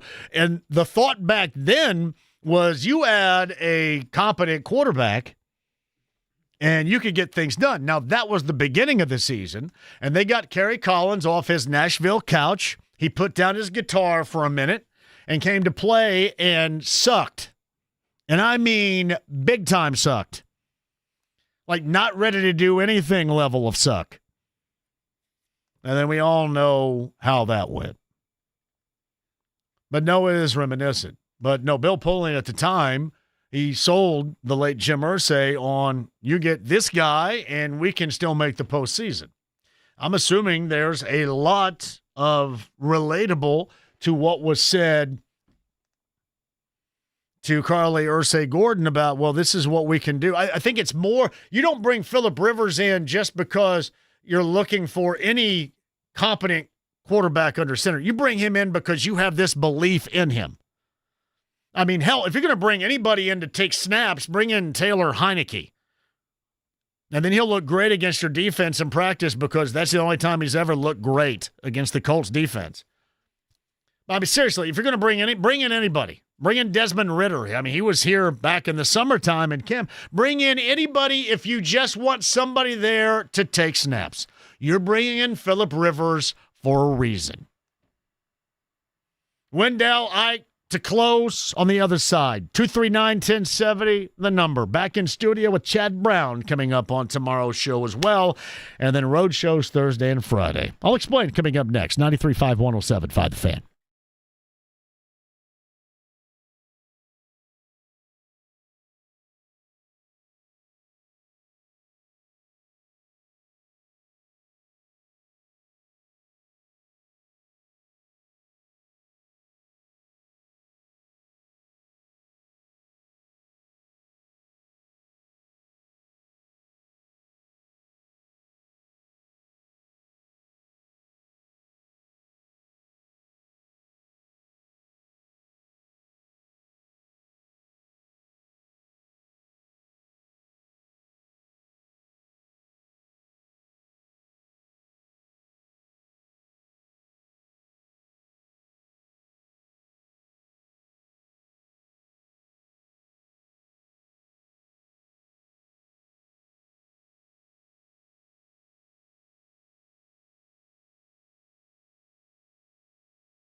That man his money. 93.5 and 107.5. The Fan. The spreadability of Win Schuler's. Original sharp cheddar bacon and cheddar jalapeno pepper. Neiman's Harvest Market, Carmel. Our friend Jimmy works there. Shout out to you, Jimmy. And Phillip Rivers. Meyer Locations, Gordon Food Service, Spreadability, Elite Level Snack, and Win Schuler's IU, 8:30 later on tonight in Bloomington, Penn State, the opposition. 7:30 coverage, 93 WIBC coming up for that. Don Fisher, voice of the Hoosiers, joins us coming up on Friday. Friday's show is going to be at the Depot. The Depot. Come on. Jackass. At the Depot. At the Depot. We're going to be at the Depot on Friday. At the Depot, Bud Light Blue Friday. So these are probably some tickets you will want to win for the Niners game, I would guess. Phillip Rivers plays Sunday. I guess I would start with things going right would mean he survives it. They allow him to survive. But the Depot in Greenfield on Friday, that's a Bud Light Blue Friday. Larceny Bourbon Locks, Luna Azul Tequila Shots. Me and Brent Halverson. I have been in more of a tailspin this season, seriously, than the Colts. I don't know what the hell happens. I need the exorcism. No, not the X. Thank you. And that is coming up at the Mousetrap. We're on Keystone. Across from Myers, so you can go across the street, across Keystone, and grab some Win Schuler's and then come over to the Mousetrap with us. The JMV, the reason this Phil is coming back is to win the bowl. What's that mean? He's coming back to play. Coming up on set. There's no other reason why. You can get anybody to take snaps. JMV. So we go from 7-1 to talking about a potential number 1 seed to this clown show. I never thought anything would be more embarrassing than 2022 with Jeff Saturday in there, but here we are. Think about that, too. You win in Minnesota where you're up 3 touchdowns, or don't let Terry McLaurin get behind you if you're a Stephon Gilmore to give up that touchdown. You win either one of those games, and hell, Jeff Saturday still may be the head coach here. And then Chris Ballard would not be here. True story. Justin is next at, I'm sorry, Justin, hold on for a second. Wendell is up next at 239-1070. Hello, Wendell. Hey, what's happening, man? Go ahead. Okay, one thing, go IU. I'm excited about them. I've been a Colts fan. You should be. Before they moved. I've been a Colts fan since before they moved here, and here's my problem with the whole situation. First of all, we don't want to get Mr. Rivers killed. We haven't been keeping anybody out, and so he's going to have to get rid of the ball real quick. But my problem is the decision-making. As soon as they knew AR was hurt, they should have got another backup quarterback. The reason is because, Jones has had a history of missing games. And if you didn't feel like Riley Leonard was ready to step into that, you should have took care of that way back then when that happened. Because now he was on IR. You knew he wasn't going to be able to play. And that's even gone further than you expected. He's on 4 weeks. It's been longer than that. What are you going to do with him? I mean, there's decision problems here for me. In that situation. Hey, Wendell, I am curious, though. I mean, I think you're probably stuck with the same type of choices, are you not? Than what you were. Let's just say, for example, if you find out when the whole orbital fracture happened with Anthony Richardson, you got very, very similar selections to be made here, right? It's not like you have any new choices. You'd be dealing with the same. You could have the same thing right now if you wanted it, but you just don't want it. You want to go with somebody you know. Right. Correct. I understand them wanting to go with somebody they know, but my thing is, I feel like I know you're sort of I'm a lot older than you, but you remember when Ali still felt like he should have quit before he fought Speaks the first time, but they gave him that second one, and everybody was just begging him to quit playing. That's what I feel for Phillip. I mean, it's been 5 years, man. I mean, that's a lot. You're 44. You can't take a 300-pound dude that's running a 4.40 smacking you in the back at that age. I'm sorry, and that's what he's getting. You know, you think about if you're Seattle and you're those guys, you are licking your chops. You can't wait for him to be in there, and that's unfortunate. I mean, I like Phillip. I didn't like him when he was with San Diego because he was going against us, but I did like him that year he was here, and he was decent. But I think I fear for him more than I fear for the Colts. The Colts got themselves in this situation. I think it's man, let's not delay this dude another 5 years and plus have broken ribs. My man's going to be out. Thank you for the call, too. My man's going to be out there coming up on Sunday. There's no other reason why you would try to do what you're doing right now unless that was going to be the case. Thank you, my brother. I appreciate that. Justin, quickly, go ahead. Yeah, I was thinking I'm kind of optimistic about it. All right, good. We need some optimism. What does he see that he's like, you know what, even at this age, I'm not going to get killed? And the fact that he's only finishing the late part of the season at this age, I think he's got enough to take us the rest of the way. Justin, thank you for the call. We got a shot of optimism, James, before the end of the show. Jim McCann sent me the last time I was at the depot a year ago. This is the fat picture of me right there. I'll tell you what, Ike and Ronnie I can't get to today, but tomorrow I certainly can, and all you have to do is call back. James, thank you very much. Also, thanks to Matt Surface, Greg Rakestraw, Charles Arbuckle, the podcast. 1075thefan.com. Remember, Penn State IU, 93 WIBC, tip time 8:30. Coverage begins at 7:30. Recap of that. More Colts conversation. Chad Brown, Bowen, and more tomorrow at 3. Don't miss a second.